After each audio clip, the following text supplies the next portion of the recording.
The outer rim was a graveyard of forgotten things. Out here, beyond the shipping lanes and the patrol routes of the Republic, or the Empire, depending on which decade's war you were counting, the stars were cold and distant. Planets spun in their orbits unobserved, moons drifted through the void unnamed, and the debris of 1,000 conflicts floated silent and unburied. This particular moon had no designation in any official registry. It had no beacon, no colony marker, no mining claim. If you asked a navigation droid about it, the droid would hesitate for exactly 0.3 seconds, an eternity in computational terms, and then inform you that no celestial body existed at those coordinates. But it did exist. It was small, roughly the size of a minor asteroid, tidally locked to a gas giant that loomed in its sky like a bruised eye. The surface was gray stone and ancient dust, cratered by impacts that had happened millennia before the Republic was a dream. The atmosphere was thin, barely breathable, the kind that made your lungs work harder and your head feel light if you stayed too long. There were no settlements, no lights, no transmissions, but there was something else.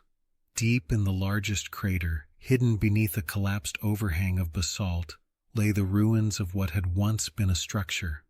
Not a mining outpost, not a smuggler's cache. It was far too deliberate for that. The stones were cut with precision, laid in patterns that suggested symmetry and intent. There were columns, though most had fallen. There were archways, though they framed only darkness. And there were symbols carved into the lintels, symbols that had not been used in the galaxy for a very, very long time. It was a Jedi Academy, or rather, it had been. No one knew it was here. The records had been lost, or purged, or simply forgotten in the churn of galactic history. The Jedi Order had risen and fallen and risen again over 10,000 years. And not every chapter of that story had been preserved. Some academies had been built in secret, far from Coruscant, far from the temple, meant as refuges or research stations or simply quiet places where the Force could be studied without the weight of politics. This was one of those places, and it had died alone. The boy did not know any of this when he first felt the pull. He was 14 standard years old, though he had never celebrated a birthday and wasn't entirely sure of the count. He had been born on a bulk freighter somewhere in the mid-rim, the child of a maintenance technician who had died when a coolant line ruptured. After that, he had been passed from ship to ship, hand to hand, a piece of unclaimed cargo. He worked for his passage, cleaning bilges, sorting scrap, patching hull plates. He had no name that anyone used. The crew of the last ship had called him Kid or Runt, and he had answered to both. He was thin, his frame stretched by adolescence but not yet filled out. His hair was dark and ragged, cut with a vibroblade whenever it got long enough to be a nuisance. His eyes were gray, the color of the stone of the moon he would soon stand on, and they had a quality of stillness that made people uncomfortable. He did not ask questions. He did not complain. He simply watched and waited and survived. The freighter he was on, a battered YT series hauler called the Errant Wind, had been hired to deliver medical supplies to a frontier outpost, but the captain was a gambler and a drunk, and he had racked up debts that required a detour into less traveled space to avoid certain parties who wanted their credits back. So the ship had veered off the approved route, diving deep into the unmapped regions of the outer rim. That was when the boy started dreaming. At first, it was just flashes, a gray sky, the curve of stone, a sound like wind but not wind, something deeper, older, like the breathing of the universe itself. He would wake in his bunk in the cargo hold, sweating despite the cold, his heart pounding with a feeling he could not name. It was not fear, it was something else, something like recognition. The dreams became more vivid. He saw the crater. He saw the ruins. He saw a light, faint, flickering blue-white, moving through the darkness, and he heard a voice. Not words, exactly. Just a presence. A whisper that said, "Come." He did not tell the crew. They would have laughed or ignored him, or worse, decided he was losing his mind and spaced him to save on rations. So he kept silent. But the pull grew stronger. On the third night, he could not sleep at all. He lay on the metal floor of the hold, staring at the ceiling, and felt the ship shift. Not physically. The artificial gravity and inertial dampeners were stable, but something in the fabric of reality bent just slightly, and he knew with absolute certainty that the moon was close. He got up. He climbed the ladder to the cockpit. The captain was slumped in the pilot's chair, snoring, an empty bottle of Corellian whiskey rolling on the floor. The co-pilot's seat was empty. The view screen showed the black of space, punctuated by distant stars. And there, in the lower left quadrant, barely visible against the bulk of the gas giant, was the moon. The boy stared at it. His breath fogged the inside of the transparasteel. The pull was so strong now it was almost painful, a hook in his chest dragging him forward. He did not think. He simply acted. He moved to the navigation console. He had watched the captain plot jumps 100 times. He knew the basics. He punched in coordinates, not from the Navicomp, which had no data on this region, but from feeling. His fingers moved over the keys as if guided. The errant wind adjusted its trajectory. The thrusters fired. The ship began to descend toward the moon. The captain did not wake. The force, whether the boy knew it or not, was ensuring that he would not. The landing was rough. The ship's sensors screamed warnings about the thin atmosphere and the unstable terrain. The autopilot tried to abort, but the boy overrode it, his hands steady on the manual controls, guiding the freighter down into the crater. The errant wind hit the surface hard, kicking up a cloud of ancient dust. The landing struts groaned but held. Alarms blared. The boy shut them off one by one, moving with a calm that was not his own. Then, silence. He sat in the cockpit for a long moment, breathing hard. The gray stone of the crater stretched out before him, lit by the pale glow of the gas giant overhead. The ruins were visible now, just the tops of broken columns, the edge of a collapsed dome. And the light. The blue-white light flickering in the darkness. The boy unbuckled the crash webbing. He stood. He walked to the airlock. The hatch hissed open. The thin air hit his lungs like a slap. It was cold, colder than space, somehow, and it tasted of dust and time. He climbed down the ramp, his boots crunching on the stone. The crater was enormous, easily a kilometer across. The walls rose up on all sides, jagged and black, cutting off the horizon. The sky above was the color of old iron, streaked with clouds of methane from the gas giant's upper atmosphere. There was no sound, not even wind, just the breathing. The boy walked toward the ruins. He did not hesitate. The pull was absolute now, a current he could not resist even if he wanted to. The entrance to the academy was half buried. The great doors, once carved with the symbol of the Jedi Order, a stylized sun with 8 rays, were cracked and tilted. One had fallen inward, creating a gap just wide enough for a person to squeeze through. The boy slipped inside. Darkness swallowed him. But his eyes adjusted quickly, and he realized it was not total darkness. There was light, faint, diffuse, coming from deeper within, the blue-white glow he had seen from the ship. He moved forward, his hand trailing along the wall. The stone was smooth, polished by hands long dead. He passed through a corridor lined with alcoves, each one empty. each one shaped to hold something precious that was now gone. He entered a chamber. It was vast, the ceiling soared overhead, lost in shadow. Pillars lined the space, most of them intact, carved with flowing script in a language he did not recognize. At the center of the chamber was a raised platform, and on the platform was a circle of light. No, not light. A figure made of light. The boy stopped, his heart hammered. The figure did not move. It stood or floated, its edges indistinct, as if it were woven from mist and memory. It was tall, taller than any human, and draped in robes that seemed to flow even though there was no wind. Its face was barely visible, just the suggestion of features. High cheekbones, deep-set eyes, a calm, ageless expression. It was looking at him. The boy opened his mouth to speak, but no words came. His throat was dry. His hands trembled. The figure tilted its head just slightly. And then, without moving its lips, it spoke. The voice was not sound. It was a sensation, a ripple in the force that resonated in the boy's skull, in his chest, in his bones. You heard the call. It was not a question. The boy nodded slowly. You came alone.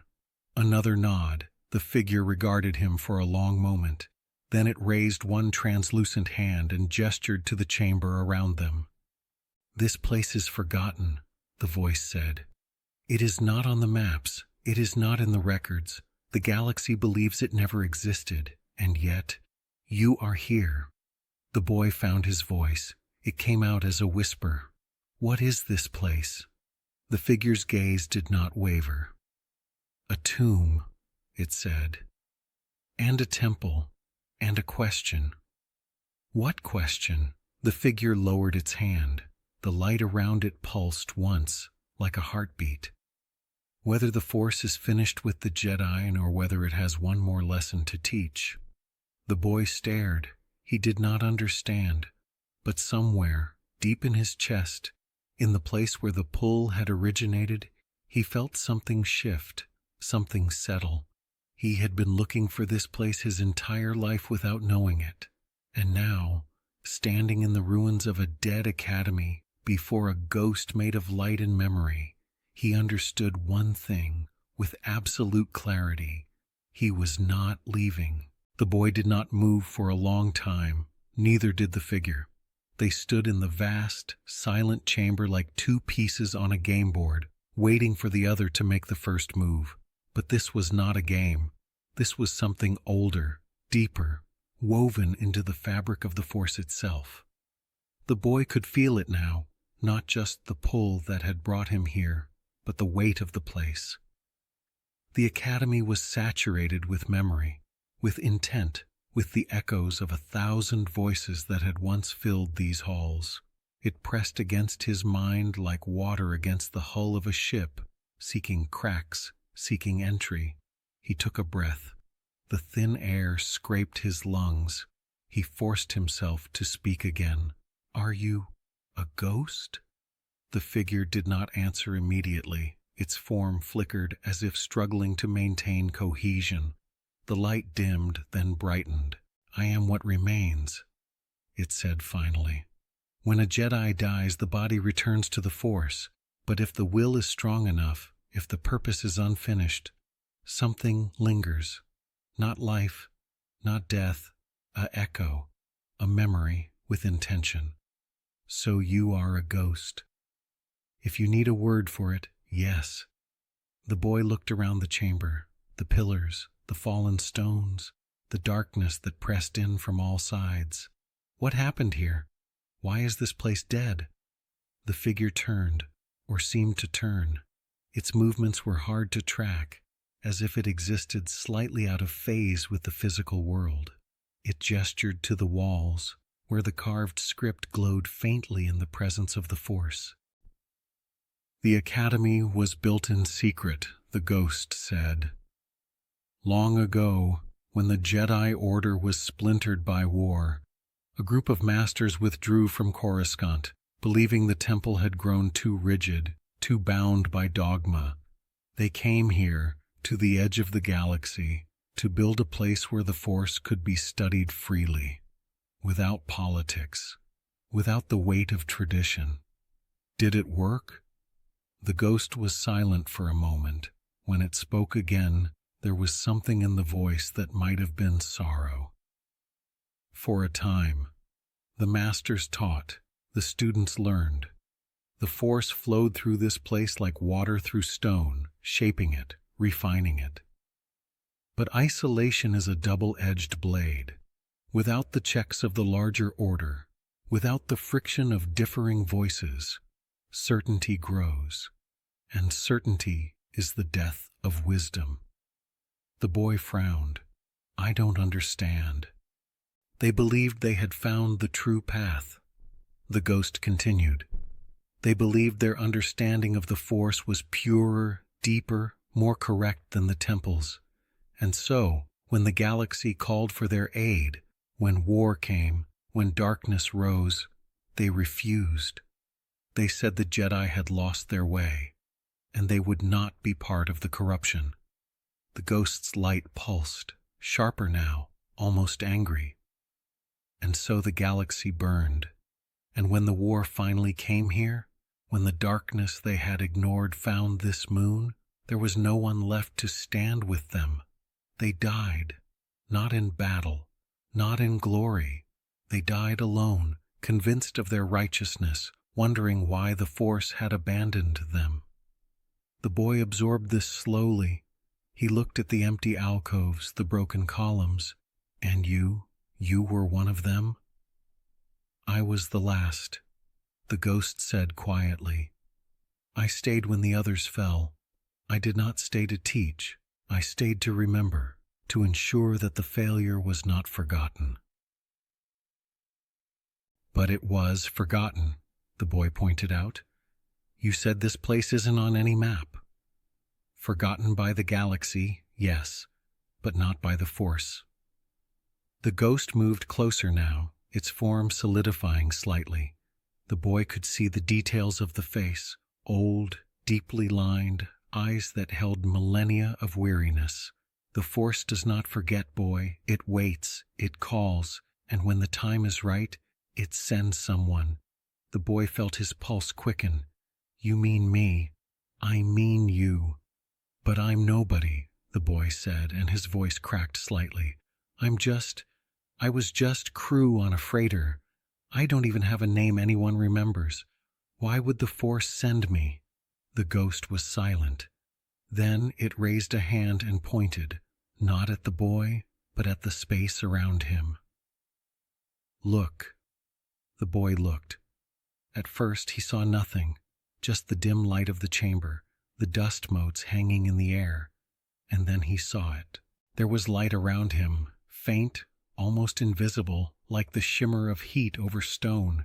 It moved with him, flowed around him, a current of luminous energy that he had never noticed before. What is that? The Force, the ghost said simply. You are immersed in it. You always have been. Most beings move through the Force like stones sinking in water, unconscious, inert.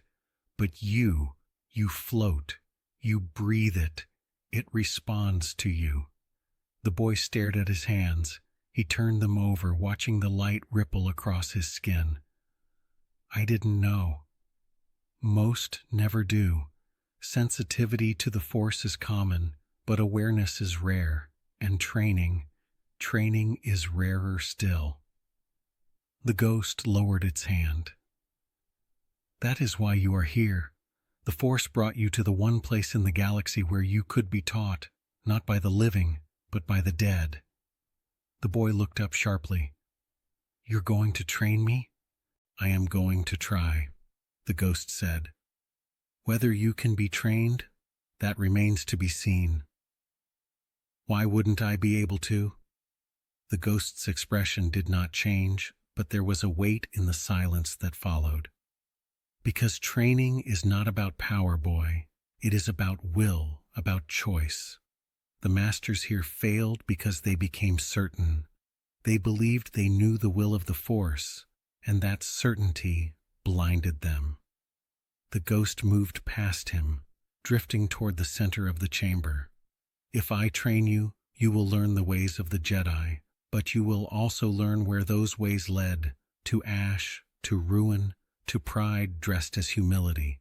You will see the mistakes, you will carry them, and when the time comes, you will have to choose. Will you repeat them, or will you walk a different path? The boy followed, his footsteps echoing on the stone. What if I choose wrong? Then you will fail, as we did, but at least you will fail having chosen. That is the only freedom the Force offers, the freedom to fail meaningfully. They reached the center of the platform. There, carved into the floor, was a symbol, a circle bisected by a single vertical line, with smaller circles radiating outward like the petals of a flower. The boy recognized it from old hollows he had seen in spacer bars, the symbol of the Jedi Order, but older, simpler. "Sit," the ghost commanded. The boy hesitated, then lowered himself to the ground, crossing his legs. The stone was cold. The symbol glowed faintly beneath him. "Close your eyes." He did. "Now listen." To what? To everything. At first, there was nothing, just the sound of his own breathing, the faint hum of the freighter's engines in the distance. But slowly, gradually, he began to hear more. The creak of the stone as the temperature shifted, the whisper of dust settling, the distant groan of the moon's crust adjusting under tidal stress, and beneath it all, something else. A rhythm, not sound, not vibration, but a presence, a pulse, like the heartbeat of the world itself.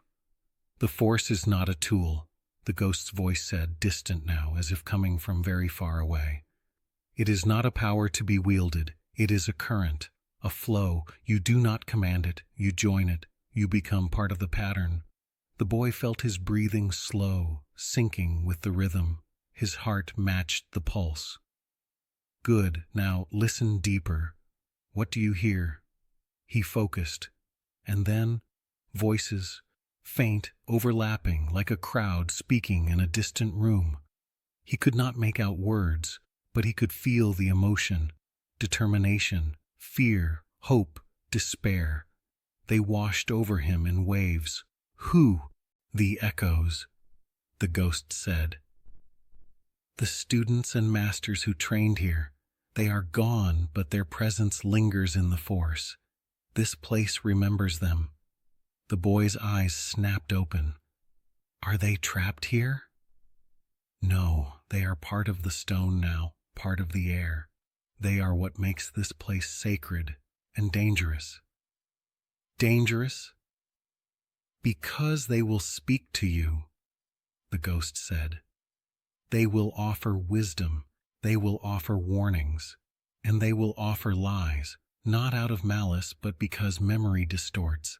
The echoes believe what they believed in life, and if you listen too closely, you will repeat their mistakes." The boy stood unsteady. His head felt light. "Then why train here at all?" The ghost looked at him with those ancient, weary eyes. "Because mistakes are the only honest teachers, boy. I will not teach you what is right. I will teach you what was tried and what failed. The rest you will have to discover on your own." The boy said nothing. He looked around the chamber, at the light, the shadows, the ghosts lingering in the stone. He should leave. He should go back to the ship, wake the captain, fly away from this dead place, and never look back. But he did not move, because for the first time in his short, nameless life, he felt like he was exactly where he was supposed to be. "What do I do now?" he asked quietly. The ghost's form brightened, solidified. For the first time, it almost looked pleased. "Now," it said, "you begin." The boy did not sleep that first night. He could not. The thin atmosphere of the moon made his lungs work harder, and the cold seeped through his threadbare clothes, turning his skin numb. But more than that, it was the awareness that kept him awake. The force, now that he knew what it was, now that he could feel it consciously, was everywhere. It pressed against his senses like a language he had always heard but never understood, and now that he was beginning to comprehend even a single syllable, it was overwhelming. He sat on the platform in the center of the chamber, the symbol of the old order glowing faintly beneath him. The ghost had withdrawn, fading into the shadows, though the boy could still sense its presence watching from the periphery. He did not feel afraid. He felt observed, evaluated, like a piece of metal being tested for flaws before the smith committed to forging it. The hours passed. The gas giant overhead shifted in its slow rotation, casting bands of ochre and rust-red light through the cracks in the ruined dome. The shadows moved like living things, pooling and stretching, and the boy watched them, letting his mind drift. He thought about the freighter. The captain would wake eventually, hungover and furious, and realize the ship had moved. He would find the boy gone. What would he do? Report it? Unlikely. The errant wind was not exactly operating within legal margins.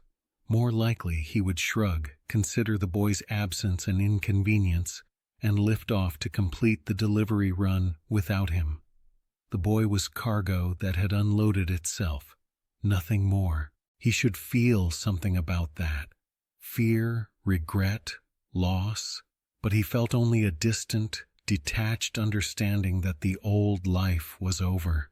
The moment he had descended into this crater, the moment he had stepped through the broken doors of the Academy, he had severed himself from the galaxy above.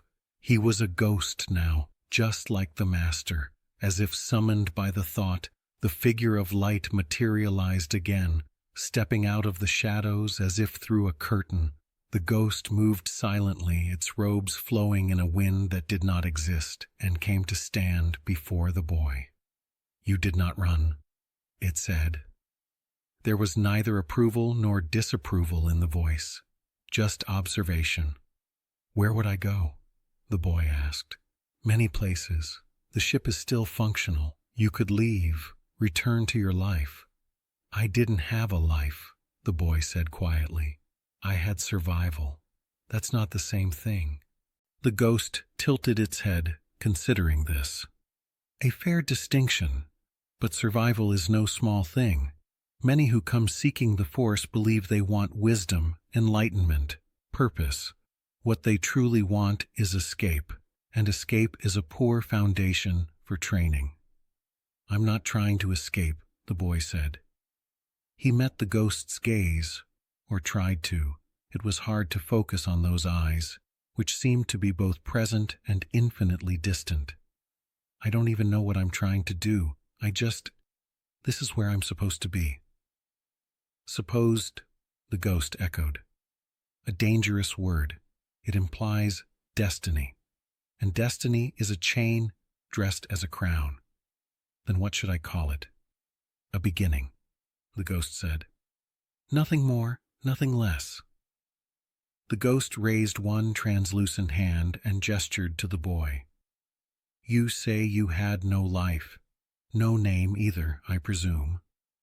The boy shook his head. "People called me different things. None of them stuck. Names are anchors," the ghost said. "They tie you to a place, a people, a history." The Jedi understood this. When a youngling was brought to the temple, they were often given a new name, not to erase who they were, but to signify that they were beginning a new path. A name is the first lesson. You are not what you were. You are what you will become. The boy looked down at his hands, calloused and scarred from years of work. "So, do I get a new name?" "That depends. Do you want one?" "I don't know," the boy admitted. "I don't know what it means." The ghost was silent for a long moment. Then it moved closer, its presence intensifying, the light brightening until the boy had to squint. A name is a tool, boy. It gives others a way to call you, to define you. But more than that, it gives you a way to call yourself. It is a declaration. I am this, not that. I walk this path, not another. The ghost extended its hand. If I give you a name, you accept the responsibility of carrying it. You accept that you are no longer cargo, no longer a ghost. You accept that you are a student of the Force, and that student has a shape, a direction, a meaning. Do you accept? The boy stared at the outstretched hand. It glowed with a soft, pulsing light, like the core of a distant star. Slowly he reached out and placed his palm against it. The sensation was not physical. It was cold and warm simultaneously, solid and immaterial, as if he were touching the concept of presence rather than a hand. But it felt real. Then I name you, the ghost said, and its voice resonated through the chamber, through the stone, through the Force itself. Kaereth Vahl. The boy, Kaereth, blinked. He felt the name settle into him like a piece of armor clicking into place. It was strange, it was foreign, but it was his. What does it mean? He asked. In the old tongue of the Jedi, Kaereth means one who listens, and Vahl means between. You are the one who listens in the space between sound and silence, between presence and absence, between what was and what will be. Kaereth tested the name in his mind. Kaereth Vahl. It did not feel like him, not yet, but it felt like something he could grow into. Thank you, he said quietly. The ghost withdrew its hand. Do not thank me yet. A name is a gift, but it is also a weight. You will carry it alone. No one in the galaxy will know it. No records will list it.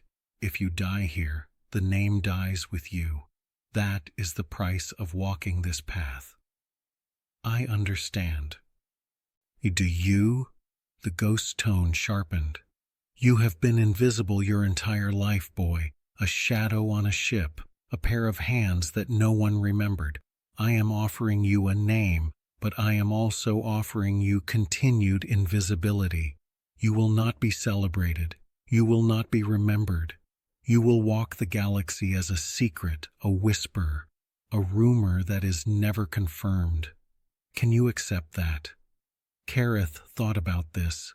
He thought about the Jedi he had heard of in stories, the heroes, the generals, the legends. He thought about the temple on Coruscant, gleaming and tall, a symbol of order and light. And then he thought about this place, the Dead Academy, the Forgotten Moon, the ghost who had lingered for centuries, alone, preserving a failure so that it would not be repeated. I don't need to be remembered, Kaereth said. I just need to matter. The ghost was still. Then, slowly, it nodded. Then you are wiser than most who begin this path. Come. The ghost turned and began to drift toward one of the side passages leading out of the main chamber. Kaereth stood and followed, his legs stiff from sitting, his breath fogging in the cold air.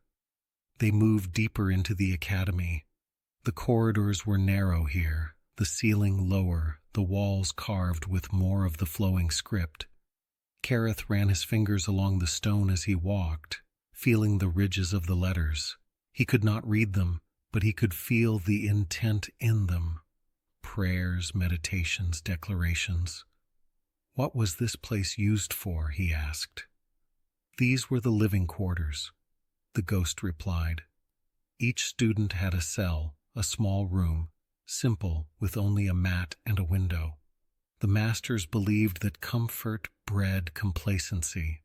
They wanted their students to focus inward, not outward. Did it work?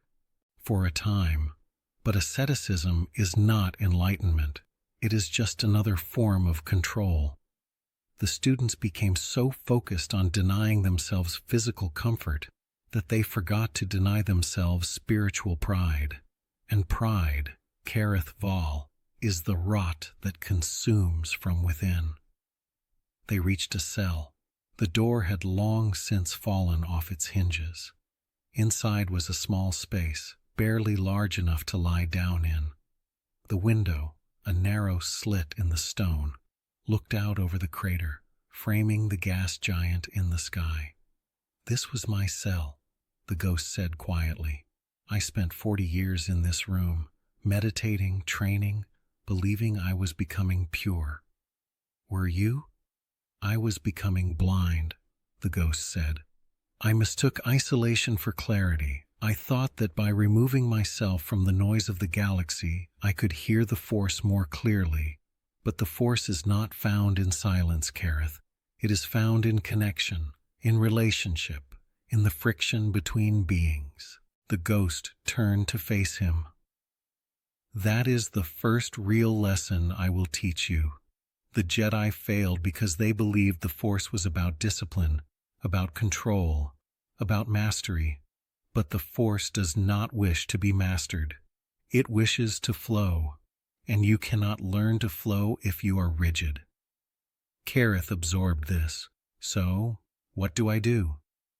"You begin with the simplest practice," the ghost said. "You learn to be present, not in your thoughts, not in your memories, not in your fears, just here, now, in this moment." The ghost gestured to the center of the cell. "Sit." Kaereth sat, crossing his legs on the cold stone. "Close your eyes." He did. "Now breathe. Do not control the breath. Do not deepen it or slow it. Just observe it. In, out, in, out. Let it be what it is." Kaereth focused on his breathing. At first, it was easy, but then his mind began to wander. He thought about the ship, about the name he had been given, about the fact that he was sitting in a dead Jedi's cell on a moon that did not exist. "You are thinking," the ghost said, its voice gentle but firm. "Acknowledge the thought. Do not fight it. Let it pass like a cloud. Return to the breath." Kaereth tried. The thoughts came faster now. Worries, questions, doubts. He pushed them away, but they returned, stronger. "Do not push," the ghost instructed. "Pushing creates resistance. Resistance creates tension. Tension creates suffering. Simply observe. The thought is not you. It is just a visitor. Let it come. Let it go." Slowly, gradually, Kaereth found a rhythm. The thoughts still came, but he stopped trying to fight them. He watched them rise and fall, like waves on a shore, and returned his attention to the breath. In, out, and beneath the breath, he felt it again. The pulse, the rhythm of the Force. It was faint, barely perceptible, but it was there, steady, patient, infinite. "Good," the ghost whispered. "Now you are beginning to listen." Kaereth sat in that cell for hours, breathing, listening, learning the first and most fundamental skill of a Jedi, to be still. And in that stillness, he felt the weight of his new name settle deeper into his bones. Kaereth Vahl, the one who listens. The days, if they could be called days on a moon where the light never truly changed, began to blur together. Kaereth fell into a rhythm, meditation at dawn, or what he decided was dawn, marked by the shift of the gas giant's shadow across the crater. Exploration of the Academy in the long gray hours of the afternoon, and study in the evenings, when the ghost would appear and speak of the Force, of history, of the mistakes that had been made. The Academy was larger than Kaereth had initially realized. What he had taken for a single ruined structure was actually a complex of buildings connected by covered walkways and underground passages. There were training halls, meditation chambers, archives, though most of the datacrons and scrolls had crumbled to dust. workshops where lightsabers had once been constructed, and even a garden, now frozen and dead, but still faintly recognizable by the geometric arrangement of the stone beds. It was a place built with intention. Every angle, every archway, every sight line had been designed to facilitate focus, to encourage contemplation. The masters who had built this place had believed deeply in the power of environment to shape the mind. But it was also a tomb. Everywhere Kaereth walked, he felt the presence of the echoes. They were strongest in the training halls, where the stone floors were still scarred by the impacts of practice duels, and in the archives, where the walls seemed to hum with the residue of 1,000 conversations. The echoes were not ghosts like the Master. They were not conscious, not aware. They were more like recordings, looping endlessly, triggered by proximity or emotion or the presence of someone sensitive to the Force. Kaereth heard them constantly. Sometimes it was just a fragment, a voice saying, "Again, faster this time," or a laugh, high and bright, cut off abruptly. Other times it was more substantial. He would turn a corner and see a flicker of movement, two figures sparring with shimmering blue blades, their forms translucent, their faces obscured. He would watch for a moment, mesmerized, and then they would vanish as if they had never been. The first time it happened, he ran to find the Master. "I saw them," Kaereth said, breathless. "Two Jedi. They were fighting, or training, I don't know. But they were here." The Master's form shimmered into being in the center of the main chamber.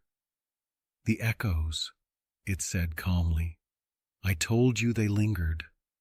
But they looked so real. To you, perhaps. To the Force, they are just ripples in a pond. The Academy remembers what happened here. It replays the moments of strongest emotion: joy, fear, determination, despair. You are sensitive enough to perceive them." "Can I talk to them?" "No. They cannot hear you. They are not present. They are the past, caught in a loop." Kaereth felt a pang of disappointment. "So they're just ghosts, recordings?" "Yes, but do not dismiss them, Kaereth Vahl. Recordings can teach. You can learn much by watching how they moved, how they thought, how they failed." "How do I know when they're failing?" The Master's eyes glinted. "You will know, because you will see yourself in them." Over the following weeks, Kaereth made it his mission to explore every corner of the Academy. He cataloged the echoes, noting where they appeared and what they did. There was a pattern to them. Certain areas triggered certain memories. In the Hall of Forms, he saw students practicing the classical lightsaber stances. They moved in perfect synchronization, their blades tracing arcs of light through the air. He watched them for hours, memorizing the footwork, the angles, the flow. The Master had not yet given him a weapon, but Kaereth practiced with the length of broken pipe he had found, mimicking the movements until his arms burned and his legs shook. In the chamber of meditation, he saw masters sitting in silent contemplation, their faces serene, their hands resting on their knees. But there was something wrong with the image. The longer he watched, the more he noticed the tension in their shoulders, the tightness around their eyes. They were not at peace. They were holding peace, gripping it like a drowning man grips a rope. In the archives, he heard voices, dozens of them, overlapping, arguing, debating. He could not make out the words, but the tone was clear. Disagreement, passion, division. The Academy had not been a place of harmony. It had been a place of intellectual combat, where every idea was challenged, every belief tested.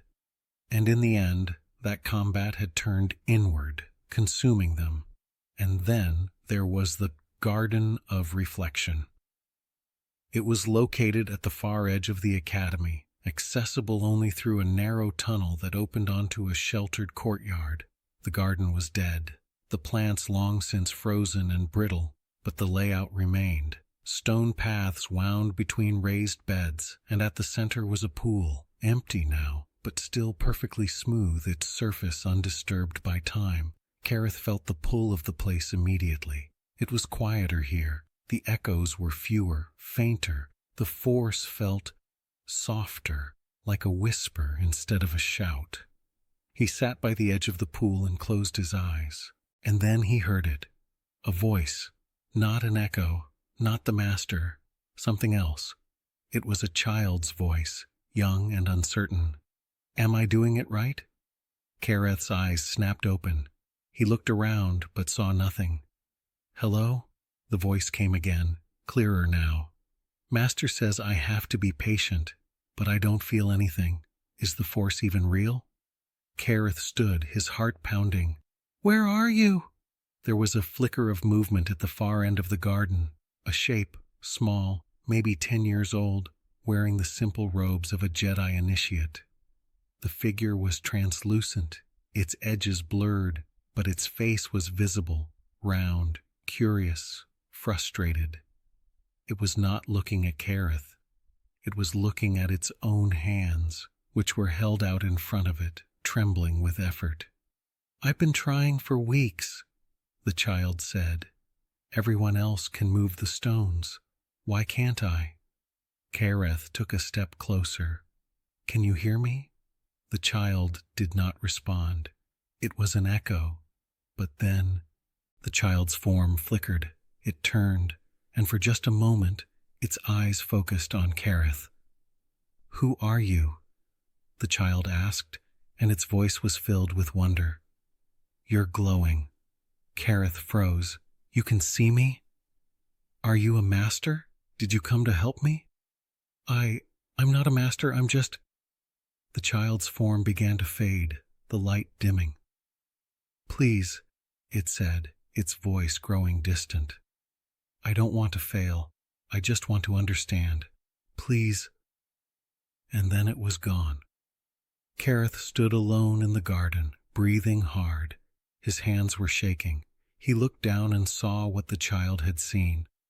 The faint glow of the force around his body, stronger now than it had been when he first arrived. He ran back to the main chamber. Master, he shouted. Master! The ghost appeared instantly, its form sharp and focused. What is it? One of the echoes, Kaereth gasped. It talked to me. It saw me. The master went very still. That is not possible. But it happened. In the garden. A child. It asked me for help. The master drifted closer, its presence suddenly intense, scrutinizing. Describe it. Exactly. Kaereth recounted the encounter.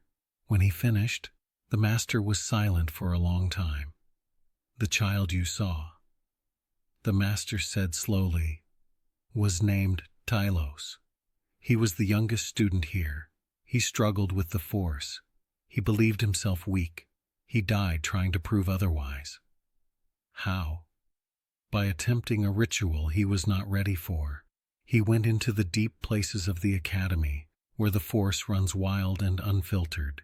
He thought that if he could survive it, he would prove his strength. Instead, he was consumed. Kaereth felt a cold weight settle in his chest. So the echo, it's his regret.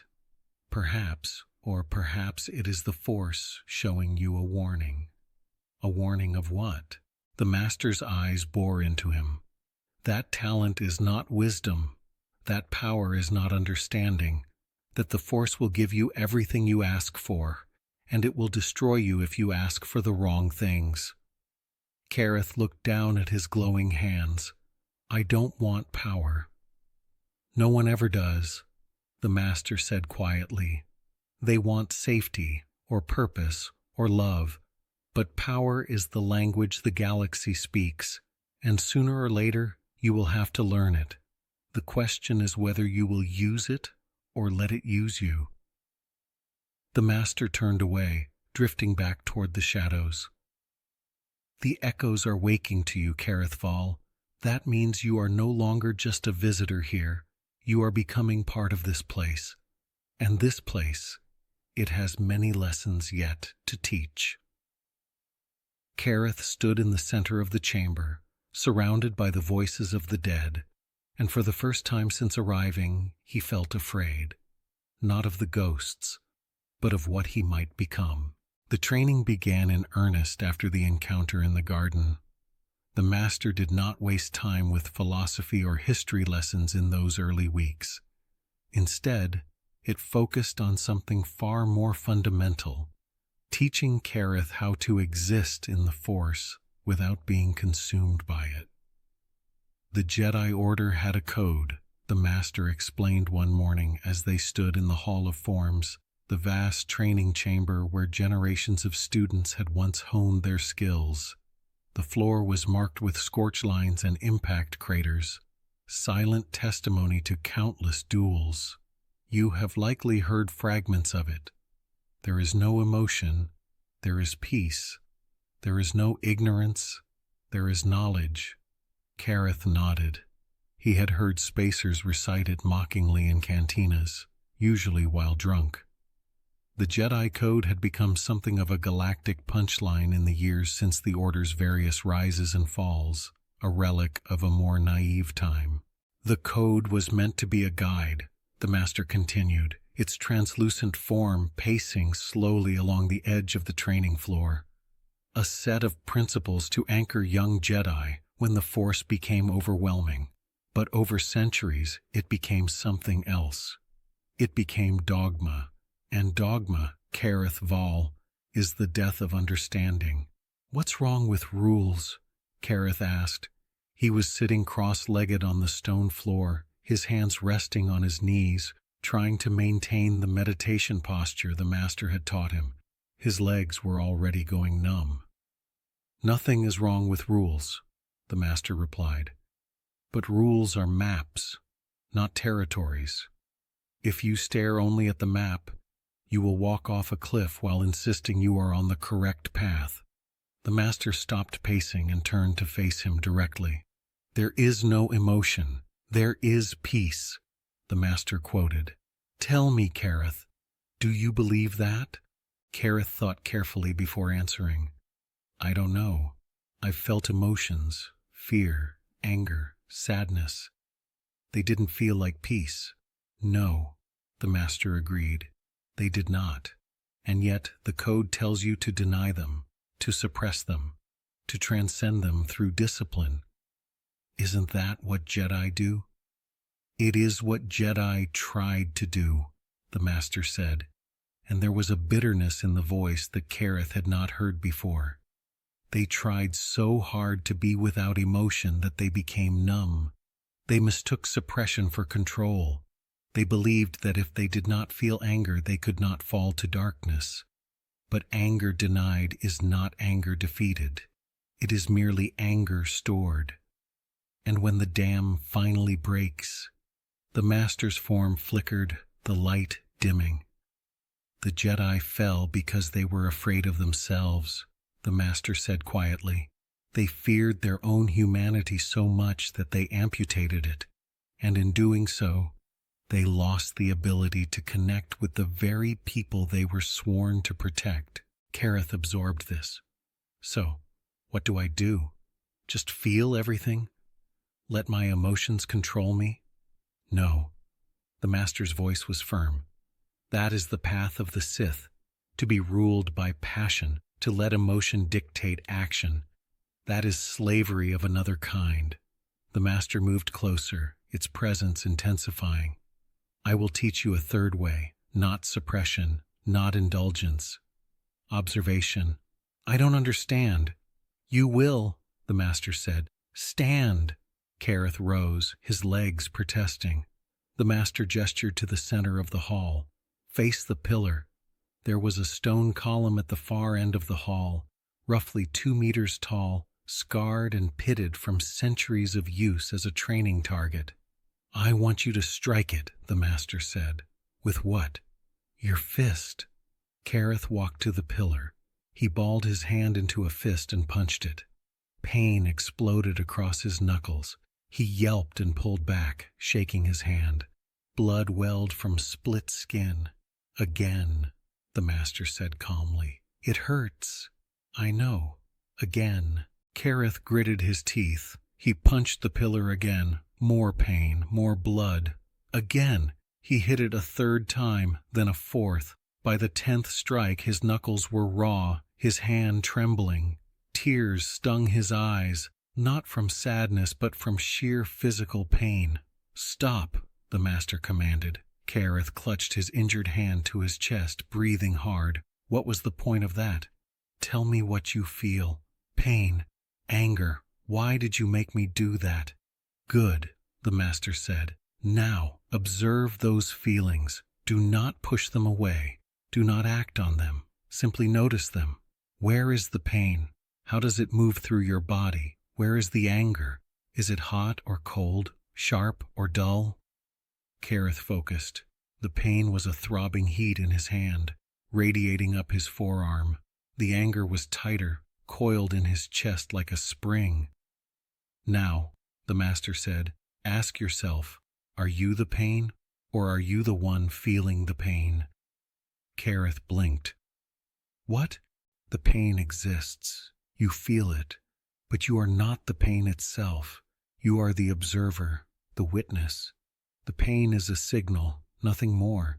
It tells you that your hand is damaged. It does not tell you who you are. Slowly, Kaereth understood. He looked at his bleeding knuckles, not as a part of himself, but as an object, a thing he was observing. The same is true of anger, the master continued. You feel it, but you are not it. It is a weather pattern moving through you.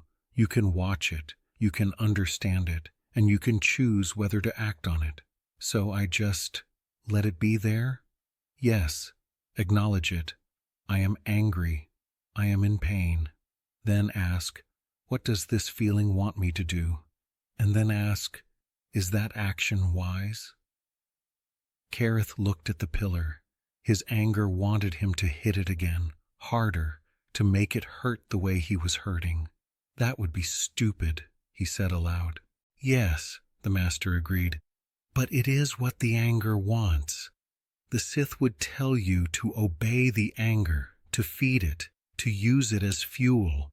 The Jedi would tell you to deny the anger, to pretend it does not exist. I am telling you to see the anger, to respect it, and to choose your action based on wisdom, not impulse. The master drifted closer.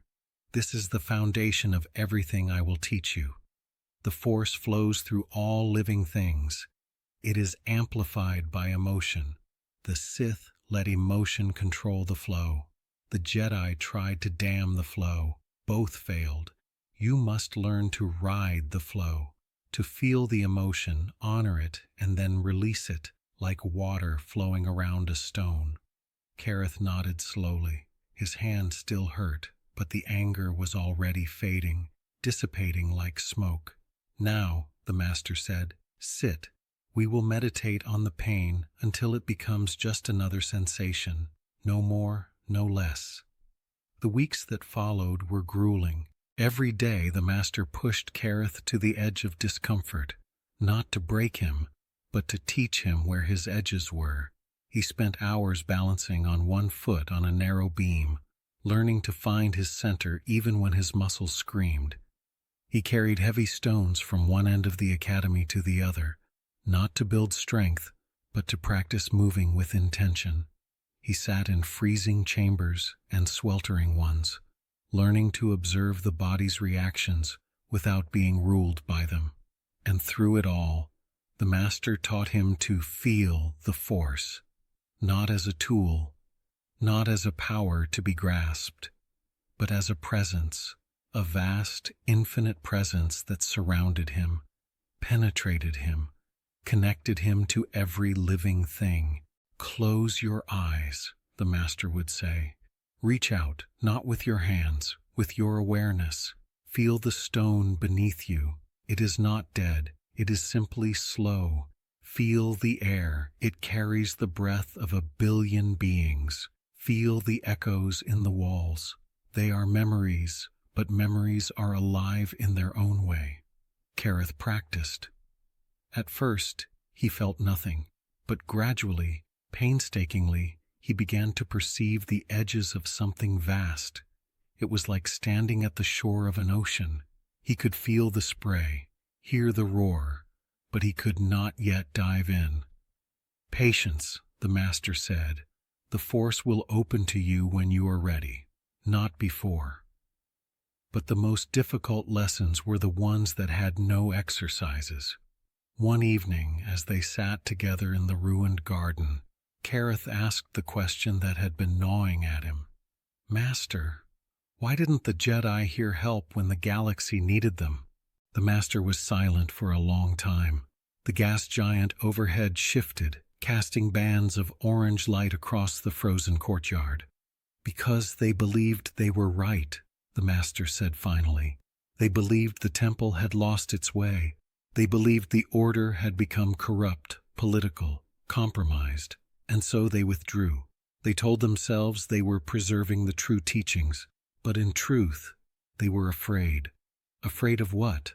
Of being wrong, of failing, of dying for a cause that might not be pure."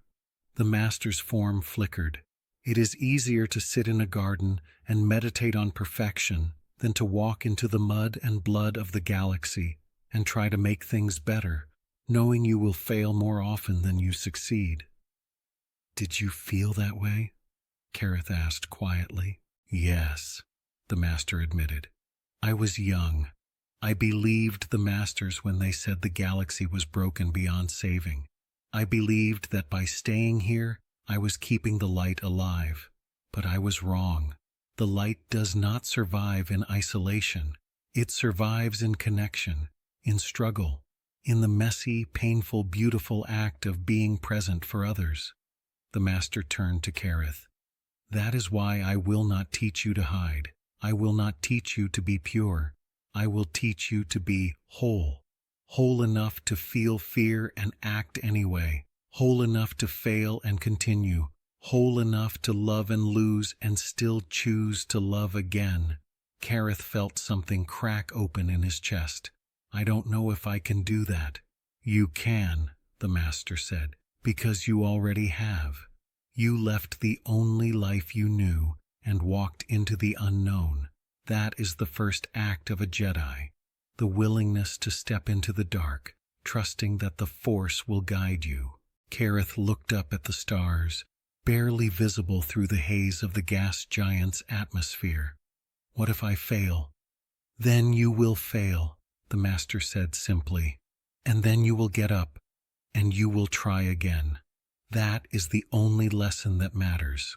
3 months into his training, or what Kaereth estimated was 3 months, time was difficult to track on the moon, the master finally took him to the forge. The forge was located deep beneath the academy, accessible only through a narrow spiral staircase carved into the living rock. The air grew warmer as they descended, and Kaereth could hear a low, rhythmic hum like the heartbeat of the moon itself. "What is that sound?" he asked. "The Kyber," the master replied. "This moon has a small vein of Kyber crystal running through its core. It is what drew the original masters here. Kyber resonates with the Force. It is alive in its own way." They reached the bottom of the stairs and entered a chamber that took Kaereth's breath away. It was a workshop, but unlike any workshop he had ever seen. The walls were lined with shelves holding tools, components, emitters, power cells, focusing lenses. In the center of the room was a stone table, and on that table were several objects covered in dust. The master gestured to the table. "Uncover them." Kaereth approached and carefully pulled back the cloth. Beneath were 3 lightsabers. They were old, ancient even. The hilts were corroded, the metal pitted and scarred. One had a crack running along its length. Another was missing its activation stud. The third looked relatively intact, but when Kaereth picked it up, It felt wrong, unbalanced, dead. "These belong to the students," the master said. "When they died, their sabers were left here, waiting. For what? For someone to give them purpose again." Kaereth turned the intact saber over in his hands. "Can I fix them?" "You can try, but first, you must understand what a lightsaber is." The master moved to the far end of the chamber, where a shelf held several small, rough-cut crystals. They glowed faintly, blue, green, white. "A lightsaber is not a weapon," the master said. "It is a relationship. The Kyber crystal is alive. It chooses its wielder. When a Jedi constructs a saber, they meditate with the crystal. They attune to it. They ask it to bond. If the crystal accepts, it will focus the force into a blade. If it does not, the saber will not ignite." The master picked up one of the crystals, a pale green shard, and held it out to Kaereth. "This is your first test. Take the crystal, meditate with it. If it accepts you, you may construct a saber." Kaereth took the crystal. It was cold in his palm and faintly luminous. "What if it doesn't accept me? Then you are not ready, and you will try again." Kaereth spent 3 days in the forge, sitting cross-legged on the stone floor, the crystal resting in his open palm. At first, he felt nothing. The crystal was inert, lifeless. He tried to reach out with the force, the way the master had taught him, but the crystal remained cold. On the second day, he grew frustrated. "What am I doing wrong?" he muttered to the empty room. The master did not appear. Kaereth was alone. He stared at the crystal. He thought about the echoes, the students who had trained here, who had failed here, who had died here. He thought about the child, Tylos, who had wanted so desperately to prove himself that he had been consumed. "I don't want to be like them," Kaereth whispered. "I don't want to fail because I was too proud to admit I was afraid."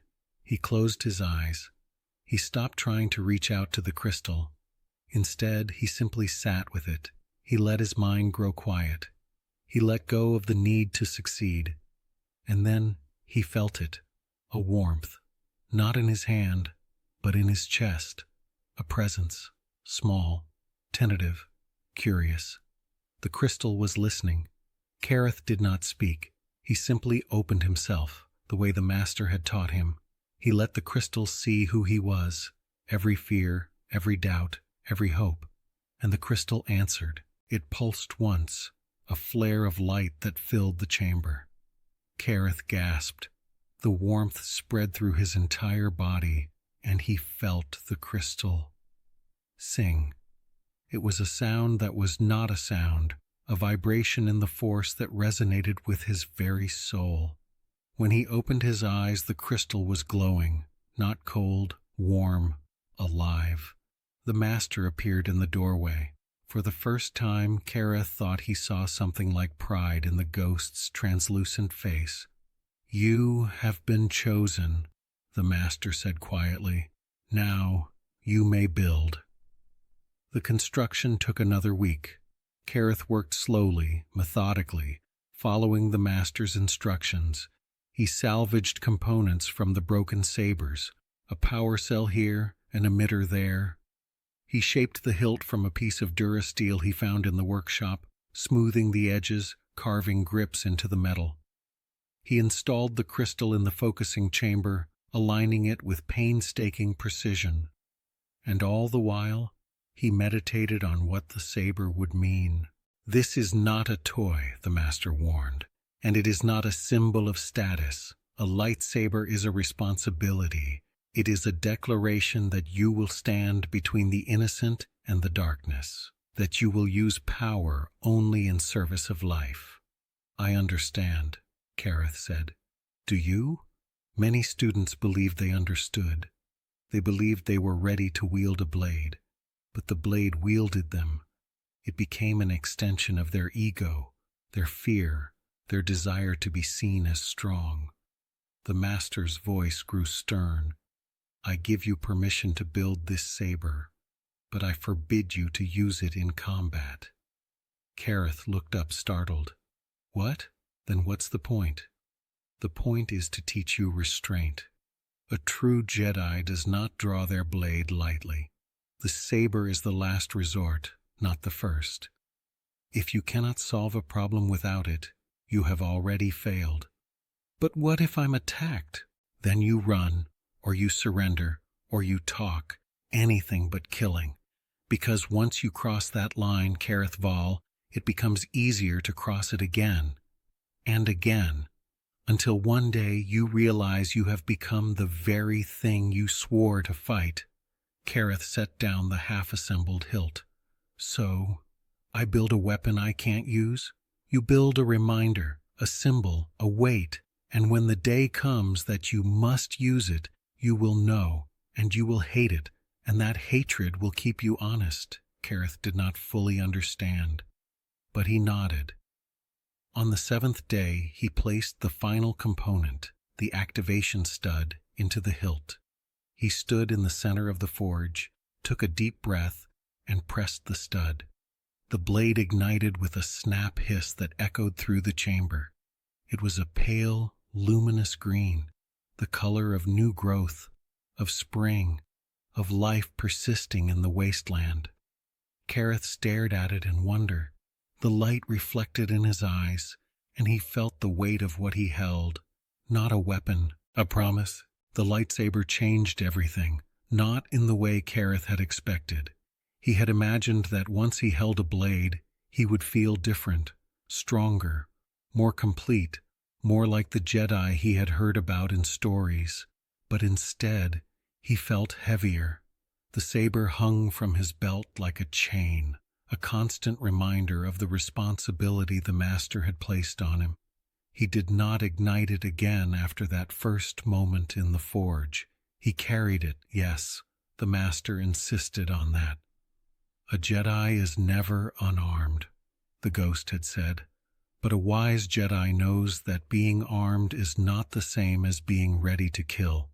So Kaereth wore it, felt its weight with every step, and tried to understand what it meant to carry a weapon he was forbidden to use. The training continued, the meditation, the exercises in the Force, the long conversations about the failures of the Order and the seductions of certainty.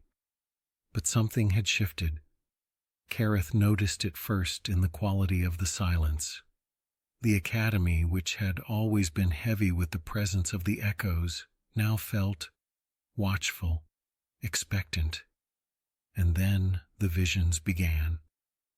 The first one came on a night when Kaereth was meditating in the Hall of Forms.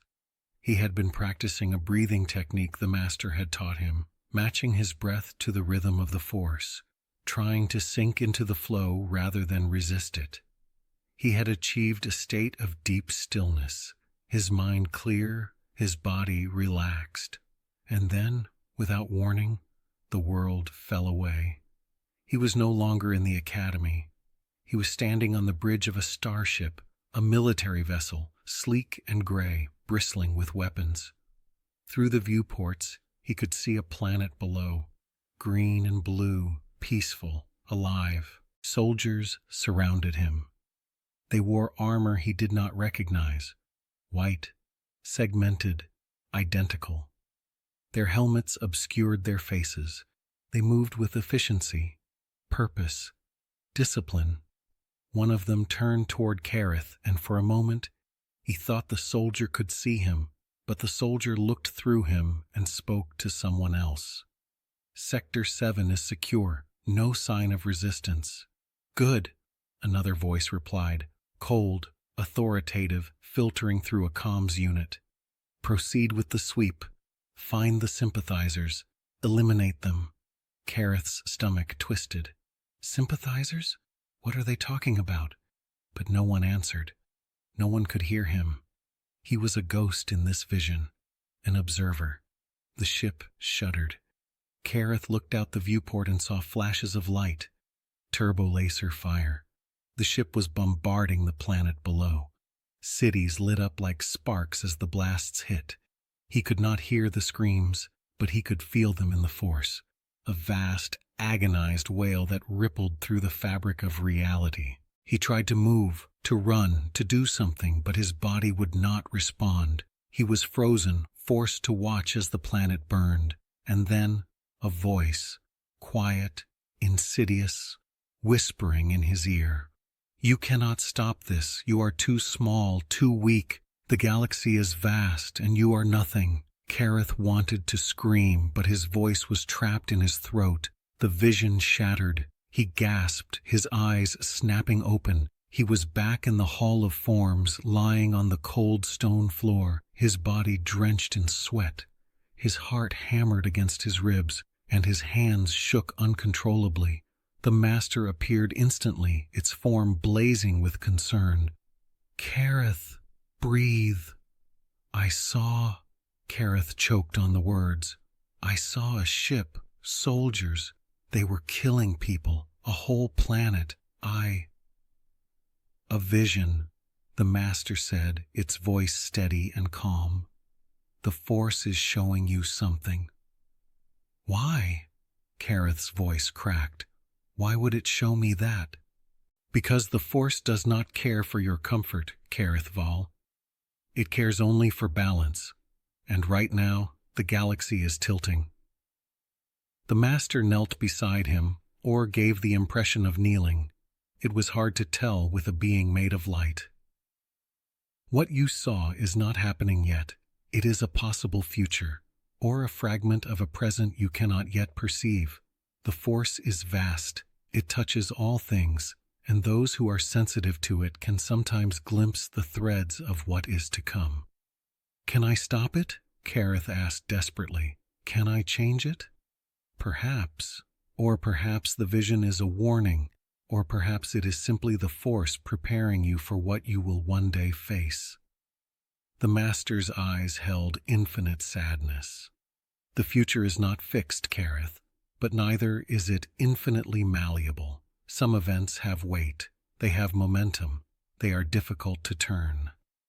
Kaereth sat up slowly, his head spinning. "Then what's the point of seeing it? If I can't change it, why torture me with it?" "Because knowledge is not the same as power," the Master said. "You may not be able to stop a war, but you may be able to save one life, and that one life may in turn save others. The Force does not think in terms of grand gestures. It thinks in ripples." The visions came more frequently after that. Sometimes they were brief, a flash of a face, a scream, a lightsaber igniting in the dark. Other times they were longer, more detailed. Kaereth saw cities in flames. He saw ships torn apart in space. He saw soldiers, those same white-armored soldiers, marching through streets, rounding up people, executing them without trial. And he saw Jedi. Not the serene, noble figures from the old stories. He saw Jedi running, hiding, dying. He saw them cut down by blaster fire, by betrayal, by the very clones they had fought beside. He saw a temple burning, grand and golden, its spires collapsing into ash. He saw the end of the Order. The visions left him shaken, exhausted, hollow. He stopped sleeping. He couldn't. Every time he closed his eyes, he saw fire. He heard screams. He felt the weight of all that death pressing down on him like a physical force. The Master watched him carefully during this time. It did not offer comfort. It did not tell him the visions were lies or exaggerations. It simply observed. One evening, as Kaereth sat in the garden, staring at the empty pool, the Master finally spoke. "You are afraid." "Of course I'm afraid," Kaereth snapped. "I'm seeing the galaxy tear itself apart. I'm seeing people die. I'm seeing Jedi, your Order, destroyed. And I'm supposed to just, what? Sit here and meditate? Learn to balance on one foot? What's the point?" "The point," the Master said quietly, "is that you are still here. You have not run. You have not closed yourself off from the Force. You are afraid, yes, but you are not paralyzed. That is strength, Kaereth Vahl. That is the beginning of wisdom. Kaereth looked up at the ghost. How do you know? How do you know I'm not just too scared to run? Because I have seen cowards, the master said. I have seen students who could not bear the weight of what the Force showed them. They broke. They fled. They turned to darkness or despair or numbness. You have done none of those things. You sit with your fear. You let it exist, and you continue. The master moved closer, its light casting long shadows across the frozen garden. The galaxy is changing, Kaereth. The visions are not lying. Something is coming, something vast and terrible. The old order will fall. Perhaps it already has. I do not know. Time is difficult in the Force, but what I do know is this: you are being prepared. For what? To survive, to endure, to carry the knowledge forward when all else is lost. Kaereth felt a chill that had nothing to do with the thin air. You want me to be the last Jedi. I want you to be a Jedi, the master corrected. Not the last, not the first, just present, alive, willing to act when action is needed, and willing to be still when stillness is wiser. The master's form flickered, growing dimmer. The visions will continue. You cannot stop them, but you can learn from them. Each one is a lesson. Each one shows you a choice that was made, a path that was taken. Study them, understand them, and when your time comes to choose differently. That night, Kaereth had the worst vision yet. He was standing in a great hall, vast, echoing, filled with the hum of technology. Before him stood a figure clad in black armor, a mask covering its face, a respirator hissing with every breath. The figure held a lightsaber, red, burning like a wound in the air. And Kaereth felt the presence of the Force around this figure. It was strong, terrifyingly strong, but it was wrong, twisted, corrupted. The light had been smothered, choked, replaced with something cold and ravenous. The figure spoke, its voice deep and mechanized. You cannot hide forever, Jedi. The Force will reveal you, and when it does, you will kneel, or you will die. The figure raised its blade. Kaereth tried to run, but his legs would not move. The red blade descended. He woke screaming. The master was there, holding him, or trying to. Its hands passed through his shoulders, but the intent was there, the presence solid and grounding. Breathe, the master commanded. It was a vision, not reality. Breathe. Kaereth gasped, his chest heaving. That thing, what was it? A warning, the master said grimly. The Sith are rising again, or perhaps they never fell. The dark side is always waiting, Kaereth, always hungry, and it will find you, no matter how well you hide. Then what do I do? Kaereth asked, his voice raw. How do I fight something like that? You don't, the master said. Not yet, not alone. That is not your battle. Your battle is to survive, to learn, to become whole, so that when the darkness comes for you, and it will, you are ready, not to defeat it, but to endure it. Kaereth looked down at his hands. They were still shaking. I don't know if I can. You will, the master said, because you must. The visions had prepared Kaereth for the idea of danger. They had not prepared him for the reality of it arriving at his doorstep. It happened on a morning much like any other. If morning meant anything, on a tidally locked moon where the light never truly changed. Kaereth was in the Hall of Forms, running through the lightsaber forms he had memorized by watching the echoes. He moved slowly, deliberately, using the broken pipe instead of his saber, feeling the weight and balance, letting his body learn the patterns. He had just completed the third kata when he felt it, a disturbance in the Force. It was subtle at first, a ripple like a stone dropped into still water, but it grew stronger, sharper, more insistent. Something was approaching the moon, something alive, something that did not belong. Kaereth dropped the pipe. It clattered on the stone floor, the sound echoing through the empty hall. "Master!" he called out. The ghost appeared instantly, its form sharp and alert. "I feel it. They are here." "Who?" "I do not know, but they are searching, scanning. They have felt the presence of the Force on this moon." Kaereth's heart began to race. "What do we do?"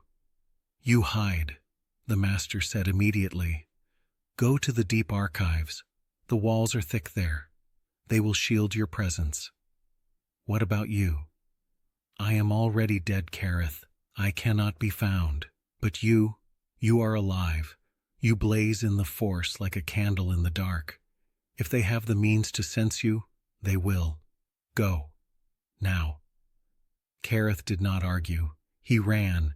He sprinted through the corridors, his boots echoing on the stone, his breath coming in sharp gasps.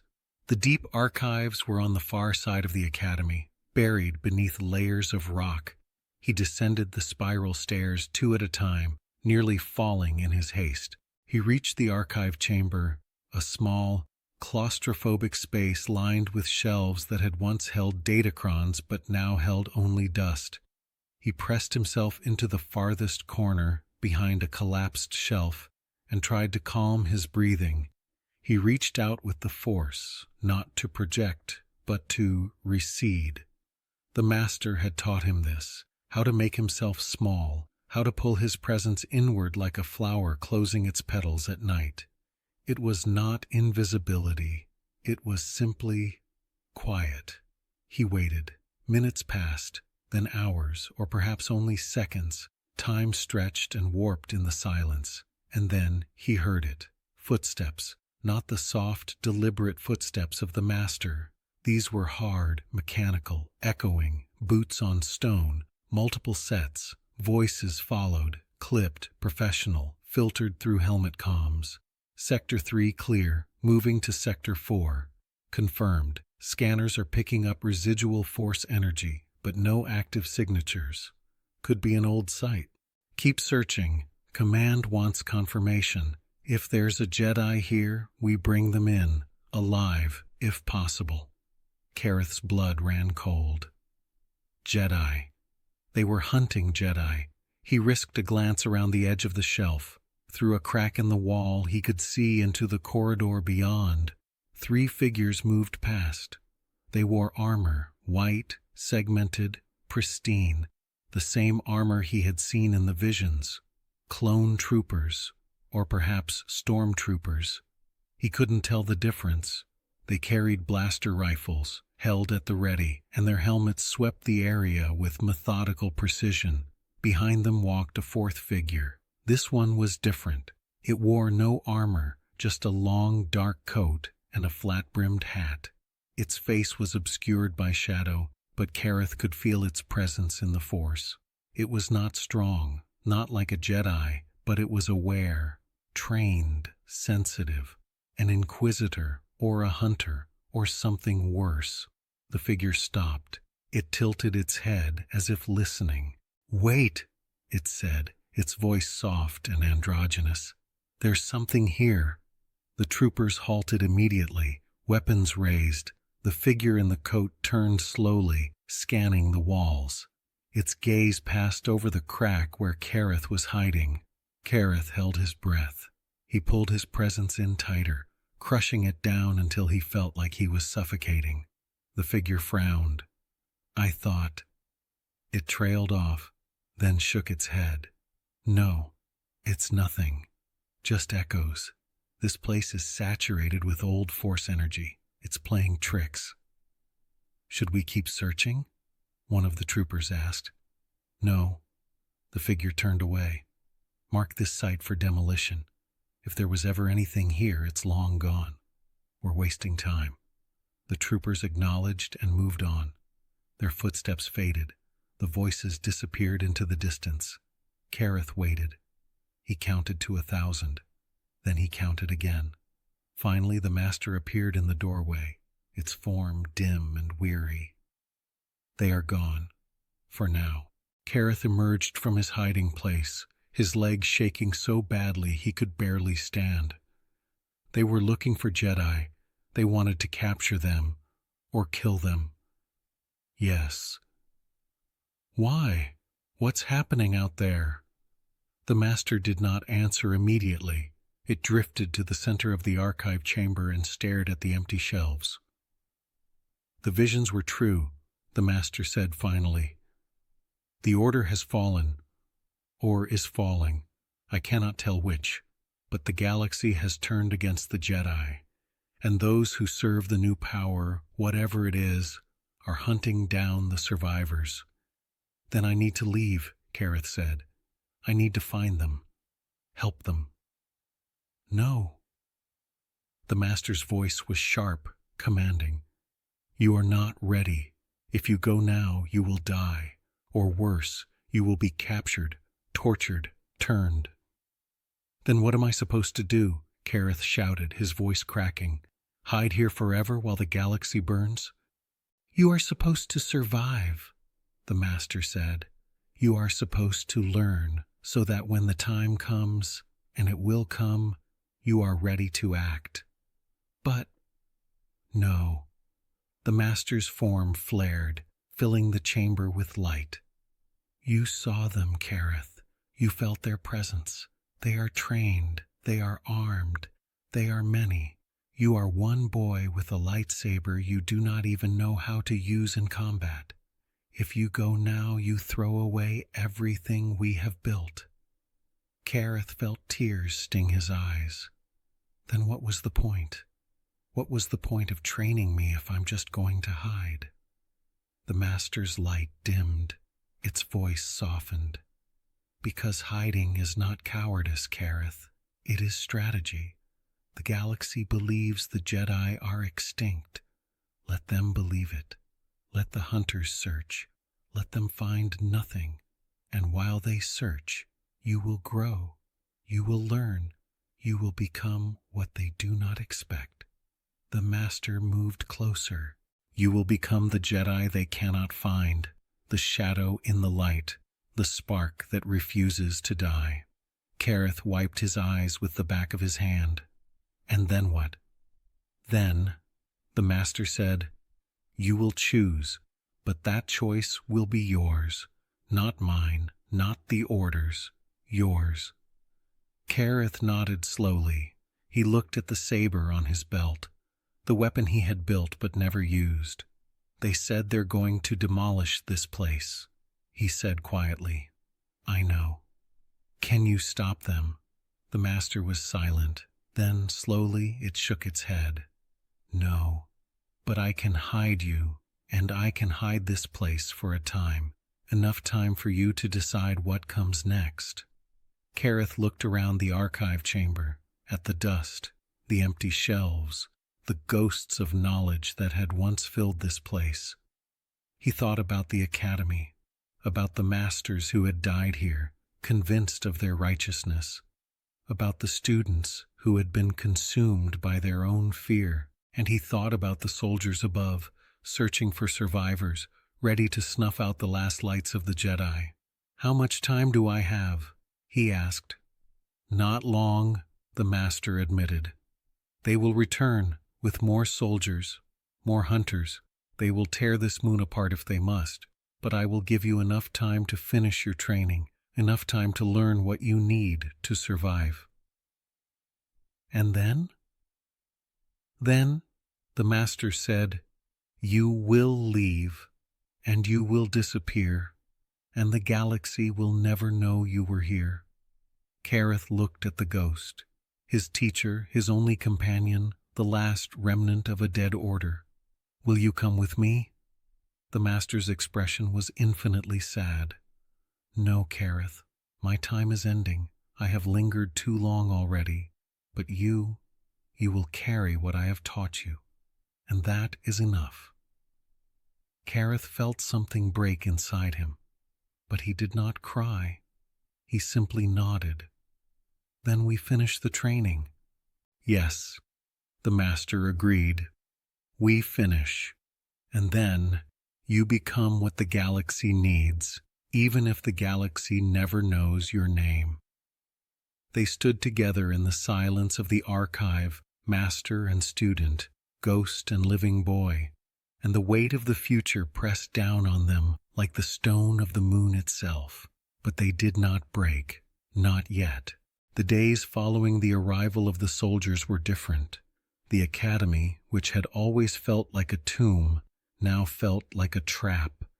Every shadow seemed darker, every sound, the creak of settling stone, the whisper of wind through cracks in the walls, made Kaereth's heart jump.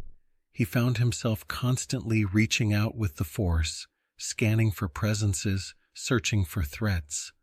The master noticed. "You are afraid?" the ghost said one evening as they sat together in the main chamber. The light from the gas giant overhead cast long, shifting shadows across the floor. "Of course I'm afraid," Kaereth replied, not looking up from where he sat cross-legged on the stone. "They know this place exists. They're going to come back." "Yes, they will." "Then why are we still here? Why haven't we—" He stopped himself. "Why haven't I left?" "Because you are not finished." "Finished with what?" Kaereth's voice rose with frustration. "I can meditate. I can feel the Force. I built a lightsaber I'm not allowed to use. What else is there?" The master regarded him in silence for a long moment. Then it stood, or gave the impression of standing. Its movements were always slightly ambiguous, and gestured for Kaereth to follow. "Come, there is one lesson left, the most important one." They walked through the corridors of the academy, past the Hall of Forms, past the meditation chambers, past the cells where students had once slept.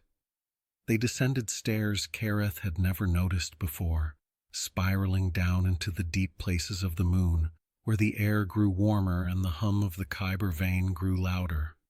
They entered a chamber Kaereth had never seen. It was small, circular, carved from a single piece of dark stone that seemed to absorb light rather than reflect it.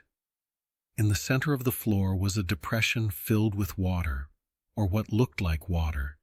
It shimmered with an inner luminescence, casting rippling patterns on the walls. "This is the Chamber of Echoes," the master said. "The deepest place in the academy, the place where the masters came when they needed clarity or when they needed to face themselves." Kaereth stared at the pool.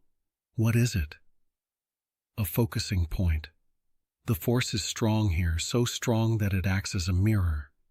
If you look into the water, you will see not your reflection, but your truth." "My truth?" "What you are, what you fear, what you desire, what you might become." The master's voice grew heavy. The masters believed this chamber would show them the correct path, but it does not show correctness, it shows possibility. And possibility is more dangerous than certainty, because it demands that you choose. Kaereth felt a chill run down his spine, despite the warmth of the chamber.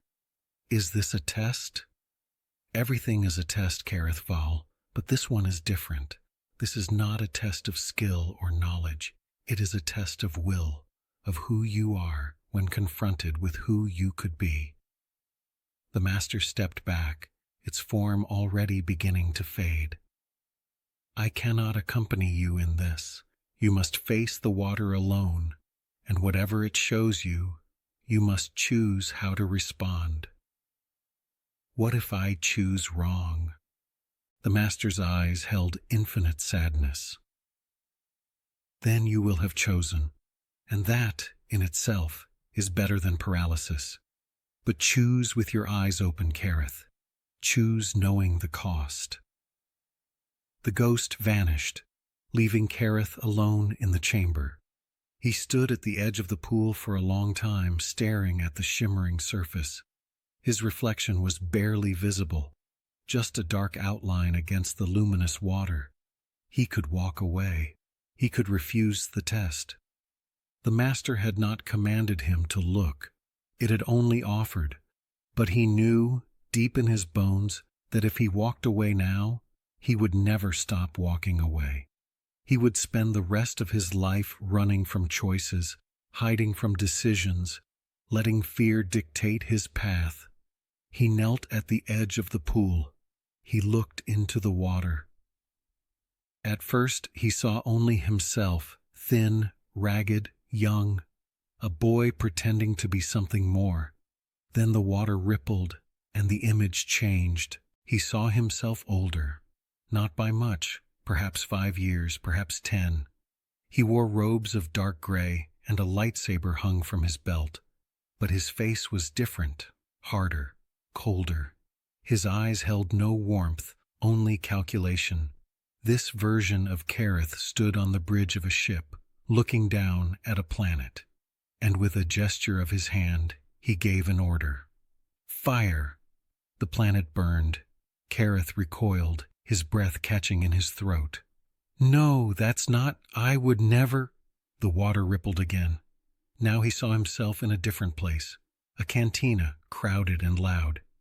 He sat in a corner booth, his hood pulled low, a drink in his hand.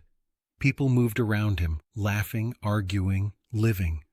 But he was separate, invisible, alone. Years passed in the vision. He aged, his hair grayed, his hands grew gnarled. But he never moved from that booth. He just sat watching, waiting for something that never came. You survived, a voice whispered, his own voice, old and bitter.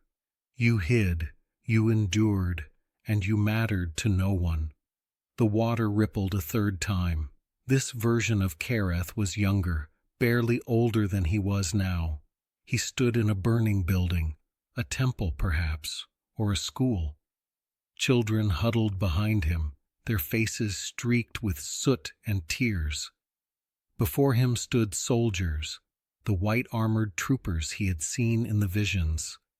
His lightsaber was ignited. Green light flickered in the smoke. One of the soldiers raised a blaster. Kaereth moved, fast, impossibly fast, and the soldier fell, then another, and another. The children screamed, not in relief, in terror, because Kaereth was not stopping. He was not defending. He was destroying.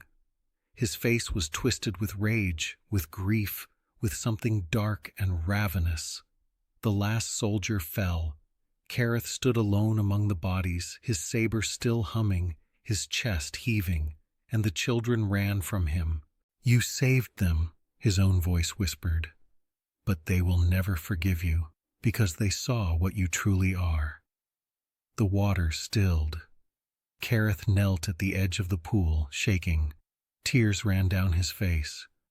Which one is real? Which one is the truth? The water did not answer, but he felt a presence, not the master, but the force itself, vast and indifferent and infinitely patient. And he understood. All of them, none of them.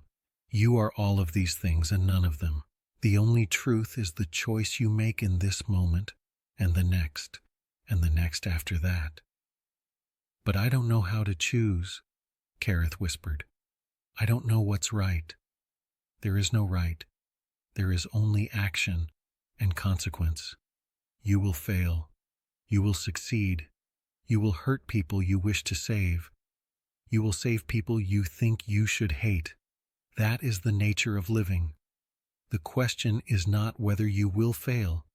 The question is whether you will continue after you fail. Kaereth looked into the water one last time. He saw his own face, young and uncertain and terrified. I don't want to become any of those things, he said. The tyrant, the coward, the monster. Then choose differently. In every moment, choose. Not once, not in grand declarations. Choose in the small moments, in the hesitation before the blow, in the breath before the word, in the step toward or the step away. Kaereth reached out and touched the surface of the water. It was cold, electric, alive. I choose to try, he said quietly. I choose to learn. I choose to survive, but not at the cost of my soul. I choose to act, but not without thought. I choose to carry the weight, even when it hurts. The water flared with light, so bright he had to close his eyes. When he opened them again, he was no longer alone. The master stood across the pool, its form brighter and more solid than he had ever seen it. "You have chosen well," the master said. "Not perfectly. There is no perfection. But you have chosen with awareness. That is all any Jedi can do." Kaereth stood on shaking legs. "What happens now?" "Now," the master said, "we prepare for the end." They spent the next days in intense preparation. The master taught Kaereth things it had held back before, not because he was unready, but because they were dangerous. He learned to hide his presence so completely that even a trained Force sensitive would pass by without noticing. He learned to read the currents of the Force, to sense the intentions of others before they acted. He learned to move through a room without disturbing the air, to walk on snow without leaving tracks. And for the first time the master taught him to fight, not with a lightsaber. The prohibition on using it in combat still held, but with his body, with his mind, with the Force itself. "You will not always have a weapon," the master said as they sparred in the Hall of Forms. "You will not always have the high ground. You will not always have allies. You must learn to be a weapon yourself, not a blade, a shield, a wall, a presence that cannot be moved." Kaereth learned to deflect attacks without touching his attacker, to redirect violence back upon itself, to create barriers in the Force that could stop a blaster bolt, if only for a moment. It was exhausting. He collapsed every night, his body aching, his mind frayed, but he pushed through, because he knew time was running out. And then, one morning, the master did not appear for training. Kaereth searched the academy, calling out, reaching through the Force. He found the ghost in the garden, standing by the frozen pool, staring up at the gas giant. The master's form was flickering, fading. "It is time," the master said quietly. "Time for what?" "For you to leave and for me to end." Kaereth felt his chest tighten. "No, you said we had more time. You said—" "I said I would give you enough time to finish your training." The master turned to face him. "And you are finished, Kaereth Vahl. You are not perfect. You are not invincible, but you are ready. And I am not." "What do you mean?" "I am tired, child. I have lingered for centuries, holding this place together through will alone. I stayed because I believed the Force would send someone. And it did. It sent you. My task is complete." "But I need you," Kaereth said, his voice breaking. "I can't do this alone." "You can, and you will." The master's light dimmed further. "But before I go, there is one final thing I must do." "What?" The master raised its hands. The chamber began to tremble. "I am going to hide you completely, utterly. I am going to erase your presence from the Force so thoroughly that no Inquisitor, no Sith, no Hunter will ever find you. You will become a ghost, Kaereth. A legend that is never confirmed, a rumor that fades before it can be investigated." "How?" "By giving you my remaining strength, by weaving a shroud around you that will last as long as you live. But the cost—" The master's form flickered violently. "The cost is that I will finally pass. I will return to the Force, and this academy will fall." "No," Kaereth whispered. "There has to be another way." "There is not." The master's voice was firm, but not unkind. "I should have passed long ago, Kaereth. I stayed out of pride, out of fear that if I let go, the knowledge would die. But you carry the knowledge now. You are the knowledge. and that is enough." The master moved forward, placing its translucent hands on Kaereth's shoulders. "Close your eyes." Kaereth obeyed, tears streaming down his face. He felt the master's presence pour into him, not as possession, but as gift, knowledge, wisdom, pain, hope, all of it flowing into him like water into a vessel, and he felt the shroud being woven, threads of the Force wrapping around him, layer upon layer, until his presence was muted, hidden, a whisper beneath a roar. "You will walk unseen," the master whispered, its voice growing distant, not invisible, but unnoticed, overlooked. "The galaxy will pass you by, and you will pass through it, a shadow in the light." "Master," Kaereth's voice broke. "Do not mourn me, Kaereth Vahl. I am not dying. I am returning. I am becoming part of the Force again, as all things must." The hands on his shoulders grew lighter, colder. "Live, learn, choose, and when the time comes, be the Jedi the galaxy needs, even if it never knows your name." "I will," Kaereth promised, his eyes still closed. "I swear it." "I know." The presence faded, the warmth vanished. When Kaereth opened his eyes, he was alone in the garden. The master was gone. Kaereth stood in the silent garden for a long time, unable to move. The absence of the master was a physical weight, a hollow ache in his chest that no amount of breathing could fill. He reached out with the Force, searching for even the faintest echo of the ghost, but found nothing. The master had truly passed, dissolved back into the infinite current from which all life flowed. For the first time since arriving on the moon, Kaereth was completely alone. The Academy felt different now. Empty in a way it had never been before. The echoes were still there. He could still hear the faint whispers of the students and masters who had died here, but they felt distant, muted, as if they too were fading. The shroud the master had woven around him did more than hide his presence. It made him feel like a ghost himself, half present, caught between worlds. He walked slowly back through the corridors, trailing his fingers along the carved walls. He passed through the Hall of Forms, the meditation chambers, the cells. He descended to the forge and looked at the scattered tools, the components, the pale glow of the kyber crystals still resting on their shelf. He should leave. The master had made that clear. Time was running out. The soldiers would return, and when they did, they would bring enough firepower to reduce the Academy to rubble. But Kaereth could not bring himself to go. Not yet. He returned to the main chamber and sat on the platform where he had first met the master, where he had received his name. The symbol carved into the floor still glowed faintly, responding to his presence. "What do I do now?" he whispered to the empty air. The Force did not answer. Or perhaps it did in its own way.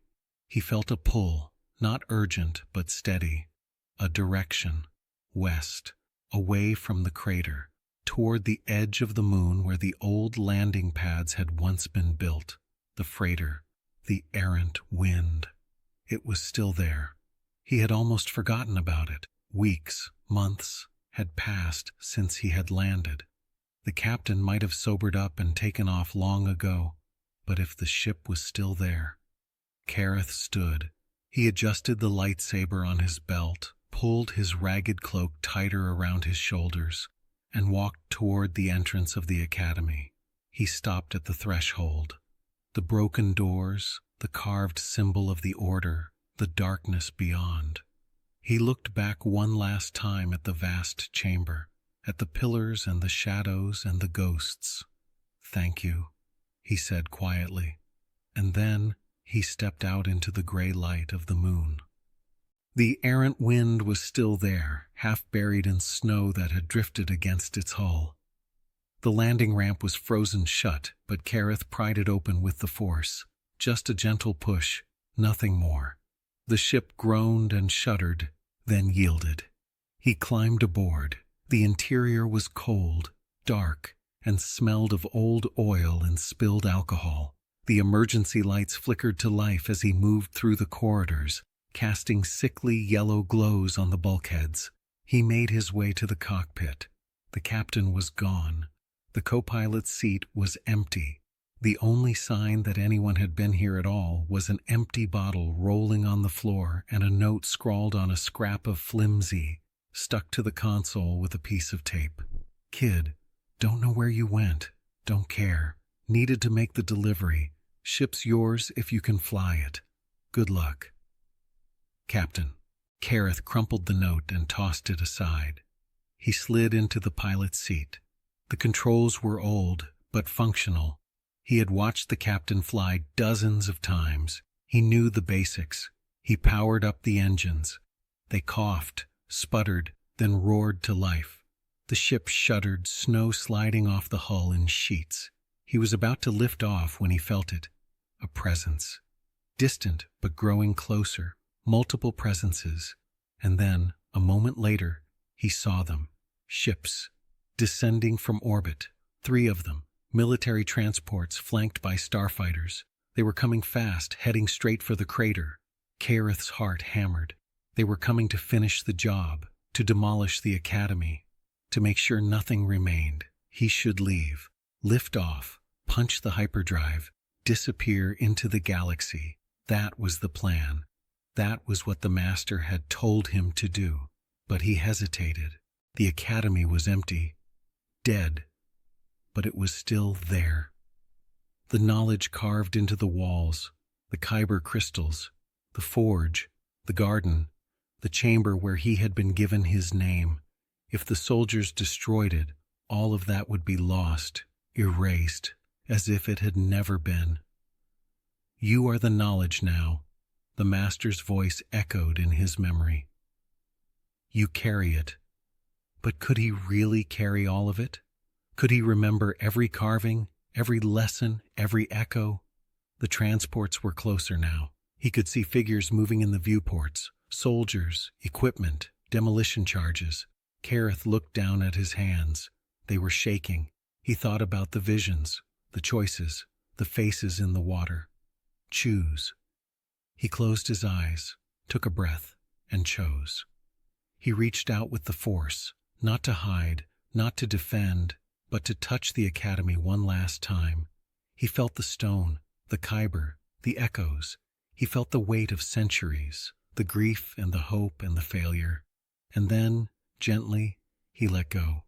"Goodbye," he whispered. He pulled back on the controls. The errant wind lifted off, engines screaming, kicking up a blizzard of snow. He angled the ship up, away from the crater, away from the Academy. As he broke through the thin atmosphere, he looked back. The transports had landed. Soldiers were pouring out, setting up equipment. And then, a flash of light. The explosives detonated. The Academy vanished in a bloom of fire and dust. The columns collapsed. The dome shattered. The walls crumbled. In seconds, centuries of history were reduced to rubble. Kaereth watched until the dust settled, and there was nothing left but a scar in the stone. Then he turned away.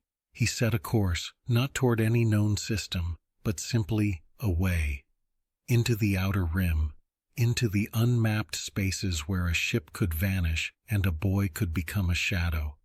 He engaged the hyperdrive. The stars stretched, the moon disappeared, and Kaereth Vahl, last apprentice of the dead Academy, flew alone into the dark. In the weeks that followed, Kaereth drifted.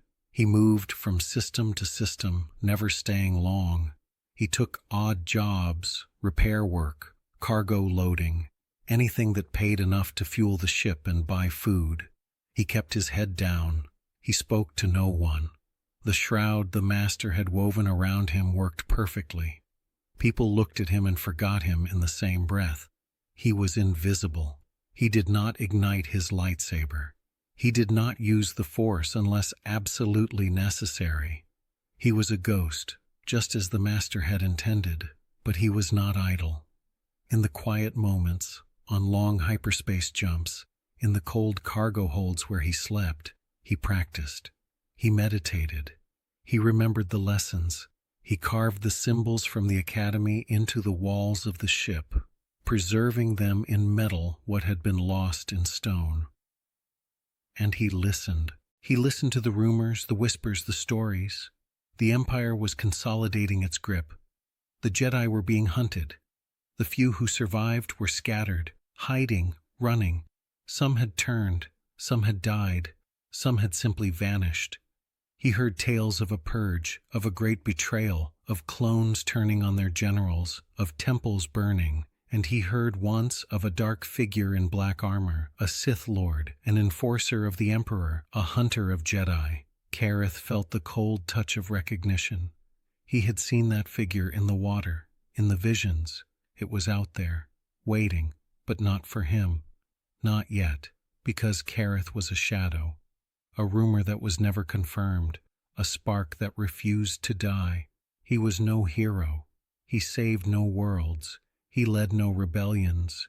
He was simply a boy who had learned to listen, to observe, to choose.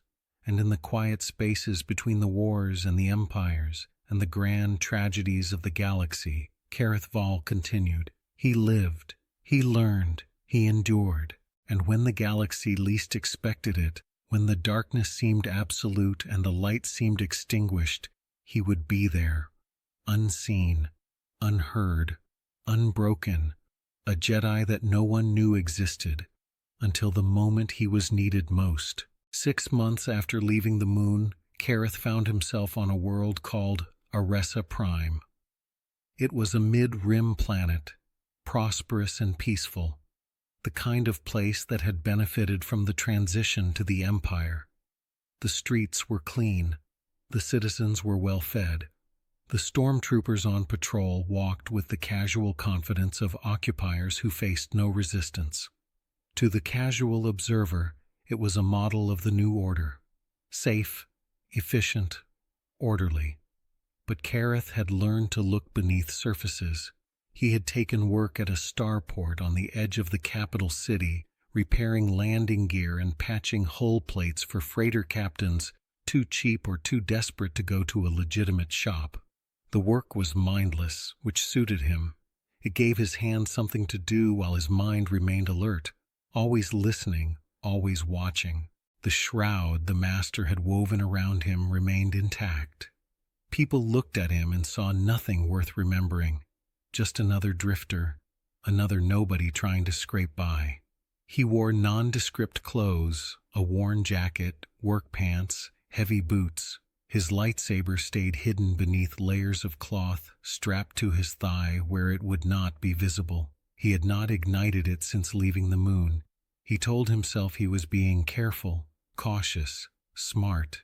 But in the quiet moments, when he was alone in the cramped quarters he rented above a noodle shop, he wondered if he was simply being a coward. The visions from the Chamber of Echoes haunted him. The version of himself sitting in that cantina, aging alone, mattering to no one. Was that what he was becoming? A survivor who had survived for no reason except survival itself? He tried to meditate on the question, the way the master had taught him, but the answers did not come. Or perhaps they did, and he simply did not want to hear them. It was on a gray afternoon, while he was welding a cracked stabilizer fin, that he felt it. A disturbance in the force, not large, not violent, just a ripple, a note of discord in the otherwise steady hum of life around him. It came from somewhere in the city, several kilometers away. Most people would not have noticed it. But Kaereth had been trained to listen. He set down his tools. He walked out of the hangar, ignoring the shout of the freighter captain demanding to know where he was going. He moved through the streets, following the pull, his awareness focused and sharp. The disturbance led him to the lower district, a part of the city where the shine of the Empire's order did not quite reach. The buildings here were older, crumbling, graffitied with slogans in a dozen languages. The streets were narrower, darker. Stormtroopers still patrolled, but in pairs, and they walked quickly, hands on their weapons. Kaereth slipped into an alley and climbed a rusted fire escape to a rooftop. From there he could see the source of the disturbance: a plaza, a crowd, and at the center, a public execution. 3 figures knelt on a platform, their hands bound behind their backs. They wore simple clothes, laborers or farmers or teachers. It was impossible to tell. Beside them stood an imperial officer, reading from a data pad in a flat, emotionless voice. Found guilty of sedition, conspiracy against the Empire, and harboring fugitives. The sentence is death. Behind the officer stood a stormtrooper with a blaster rifle. The crowd watched in silence, not because they approved. Kaereth could feel it in the Force, the fear, the anger, the helpless grief. But they watched because to look away was to risk being noticed, and to be noticed was to be next. The officer finished reading. He nodded to the trooper. The blaster rose, and Kaereth felt it again, that ripple in the Force. But this time he understood what it was. One of the prisoners was Force-sensitive, not trained, not a Jedi, just someone who had been born with a spark, a potential that had never been kindled. But the spark was there, flickering desperately, reaching out in terror. Help, someone, please. Kaereth's hand moved to his lightsaber without thinking. His fingers closed around the hilt. All he had to do was ignite it, jump down, strike. He could kill the trooper before the shot was fired. He could cut through the officer, the guards, free the prisoners, and vanish into the crowd before reinforcements arrived.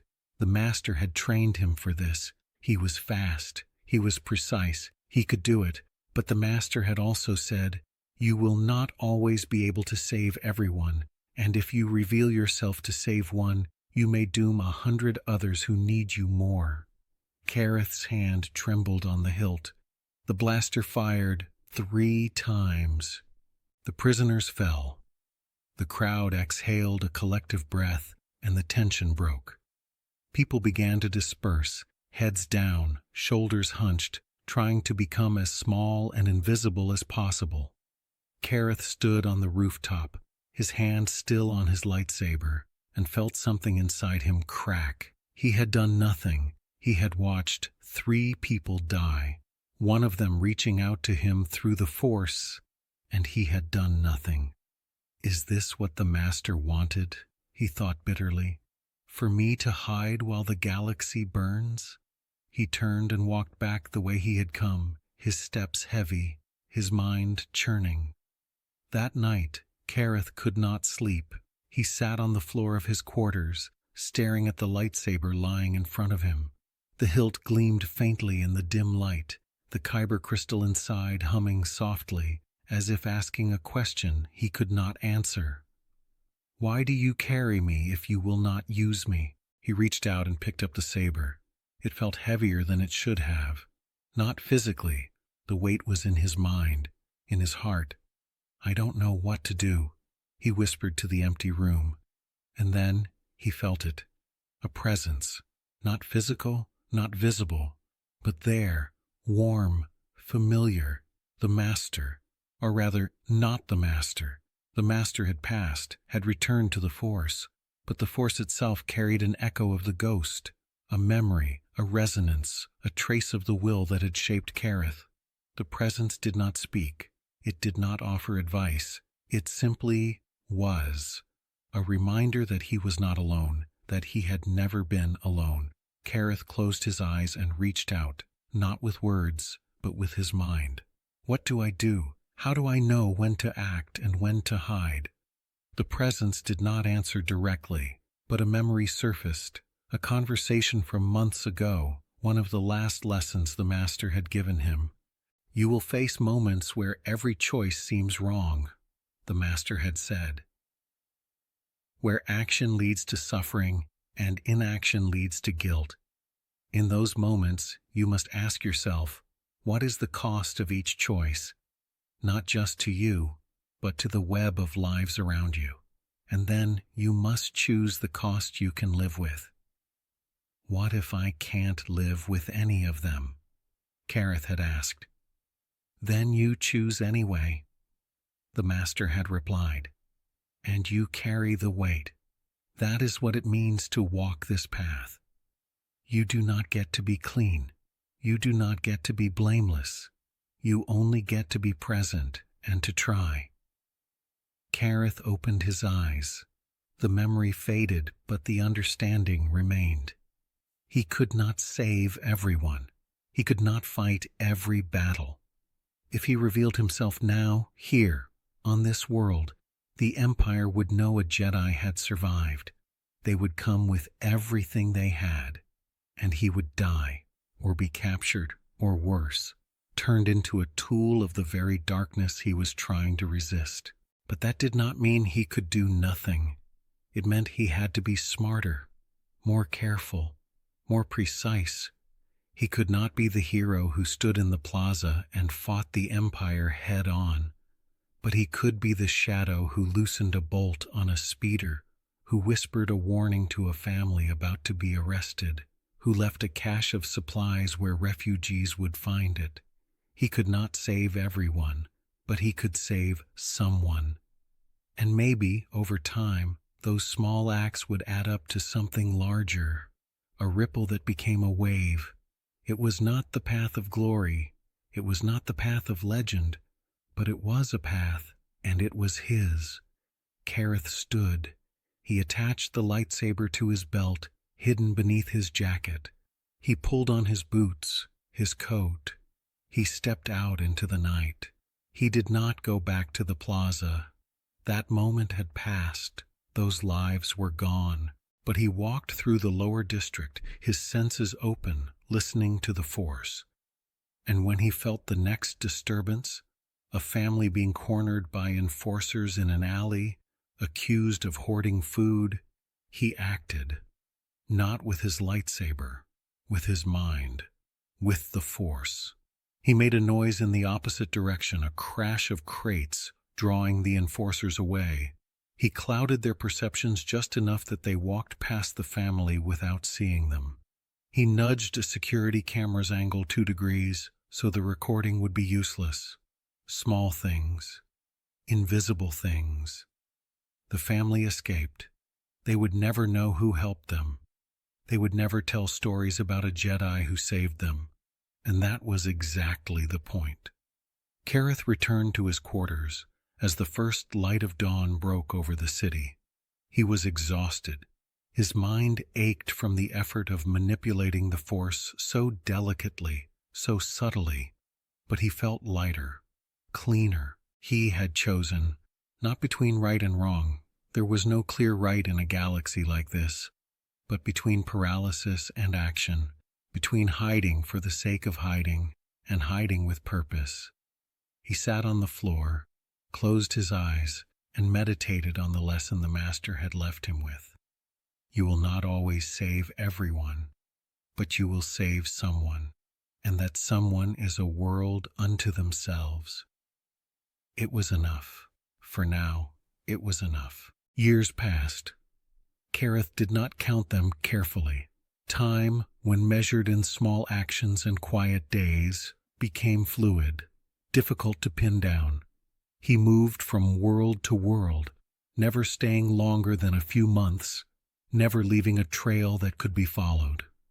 He worked 100 jobs: mechanic, dock worker, medic, translator, cook. He lived in cargo holds, rented rooms, abandoned buildings. He wore a dozen faces, not literally, but in the way he carried himself, the way he spoke, the mannerisms he adopted to blend into whatever community he found himself in. The shroud the Master had woven around him held. No inquisitor ever found him. No hunter ever came close. He was a ghost in the machine of the galaxy, slipping through the cracks, unnoticed and unremarked upon. But he was not idle. In every place he went, he listened. He watched. and when he saw an opportunity, a small moment where a tiny action could change a trajectory, he acted. He saved lives, not dramatically, not memorably, but consistently. He adjusted the aim of a stormtrooper's rifle at the critical moment, so a blaster bolt intended for a child's chest hit a wall instead. He warned a resistance cell about an impending raid by leaving a cryptic message scrawled on a bathroom wall. He sabotaged a transport carrying prisoners to a labor camp, not by destroying it, but by introducing a fuel leak that forced it to land on a neutral world where the prisoners could escape. He became a pattern, a statistical anomaly. Imperial analysts noticed occasionally that certain missions failed more often than probability would suggest, that certain fugitives managed to evade capture through coincidences that strained credulity, that certain enforcers experienced moments of hesitation or confusion at critical times, but there was no face to attach to the anomaly, no name, no trail, just a ghost in the data, and Kaereth learned. With every world he visited, he studied. He watched how the Empire functioned, how the rebellion was slowly coalescing from scattered cells into something more coordinated. He listened to the stories people told, of Jedi who had fallen, of Jedi who had survived, of Jedi who had become something darker. He heard whispers of Obi-Wan Kenobi, vanished into the deserts of Tatooine, of Yoda, hidden somewhere in the Outer Rim, of others, names he did not recognize, legends that might be true or might be wishful thinking. And he heard, more than once, of Darth Vader, the black-armored enforcer of the Emperor, the Sith Lord who had once been a Jedi, the hunter of his own kind. Kaereth felt the cold touch of the visions every time he heard that name. He remembered the figure in the Chamber of Echoes, the red blade descending, the promise of inevitable confrontation. But not yet. He was not ready. He might never be ready. So he continued. He walked the quiet path. He saved the people the galaxy did not notice. And he waited. On a world called Ord Mantell, 17 years after leaving the moon, Kaereth encountered something unexpected. Hope. He was working in a spaceport cantina, washing dishes and bussing tables, when he felt it. A presence in the Force, young, untrained, but burning with a fierce, bright intensity that reminded him of his own awakening. He looked up and saw a girl, no more than 12, sitting in the corner booth. She was alone, her hands wrapped around a cup of caf that had long since gone cold. Her eyes were distant, unfocused, and Kaereth could feel her struggling with something. A pull, a call, a sensation she did not understand. She was Force-sensitive. Kaereth felt his chest tighten. He had encountered others like her over the years. Children, teenagers, adults who carried the spark but had no idea what it was. He had always walked away, always told himself that to train them would be to endanger them, to paint a target on their backs. But this time, he hesitated. The girl looked up as if sensing his gaze. For a moment, their eyes met, and she smiled, a small, uncertain smile that said, "I thought I was the only one." Kaereth's hand moved to the hidden lightsaber at his side, not to draw it, just to touch it, to remember. What would the Master do? The answer came immediately. The Master would ask what you believe is right, and then trust you to choose. Kaereth set down the tray he was carrying. He walked over to the girl's table and sat down across from her. "You feel it, don't you?" he said quietly. The girl's eyes widened. She nodded just a fraction. "It's real," Kaereth said. "What you feel, it has a name. It's called the Force. And you're not crazy. You're not broken. You're just awake." The girl's eyes filled with tears. "I thought I was alone." "You're not," Kaereth said. And for the first time in years, He allowed himself to smile. "You're not alone." He did not train her. That would have been too dangerous, too visible. But he stayed on Ord Mantell for 3 weeks, meeting with her in secret, teaching her the basics, how to quiet her mind, how to listen, how to hide what she was. And when he left, he gave her something, not his lightsaber, that was his burden to carry, but a kyber crystal, a small, pale shard he had carried with him since leaving the academy, kept as a reminder of where he had come from. "This is yours now," he said, pressing it into her palm. "Not to make a weapon, not yet, maybe never, but to remember that you are part of something larger, something older, something that will not die, no matter how hard they try to kill it." The girl closed her hand around the crystal. "Will I see you again?" "I don't know," Kaereth said honestly. "But if you ever need help, if you ever feel lost, hold that crystal, meditate on it, and know that somewhere, someone is listening." He left Ord Mantell the next day. He never saw the girl again. But 20 years later he would hear a story, just a rumor, pass through resistance channels, of a woman who had saved a convoy of refugees by talking down an imperial blockade. A woman who had seemed to know what the officers were thinking before they spoke. A woman who carried a small, pale crystal on a chain around her neck. And Kaereth would smile. The galaxy changed. The Empire tightened its grip, then began to crack. The rebellion grew from scattered cells into a unified force. Battles were fought. Planets were destroyed. Heroes rose and fell. And through it all, Kaereth walked. He was never at the great battles. He was never on the bridges of command ships or in the war rooms of the Alliance. He was in the margins, in the small moments, in the spaces between the headlines. He was the medic who treated a wounded rebel and sent them back to the fight. He was the mechanic who fixed a critical component on a starfighter that would later destroy a star destroyer. He was the stranger who gave a family enough credits to buy passage off a world before the Empire glassed it. He was never thanked, never honored, never remembered. And that was exactly how he wanted it. Because Kaereth Vahl had learned the last lesson the Master had tried to teach him, that the galaxy did not need legends. It needed people, people who showed up, people who chose again and again to do the small, difficult, unglamorous work of making things slightly less terrible. He was not the hero who would restore the Jedi Order. He was not the warrior who would strike down the Sith. He was not the diplomat who would forge peace. He was simply a man who had been given a gift, the ability to touch the Force, to sense the currents of fate, to nudge the galaxy just slightly toward light instead of darkness. And he used that gift every day, in every small way he could. He saved lives that would never be counted. He changed futures that would never be recorded.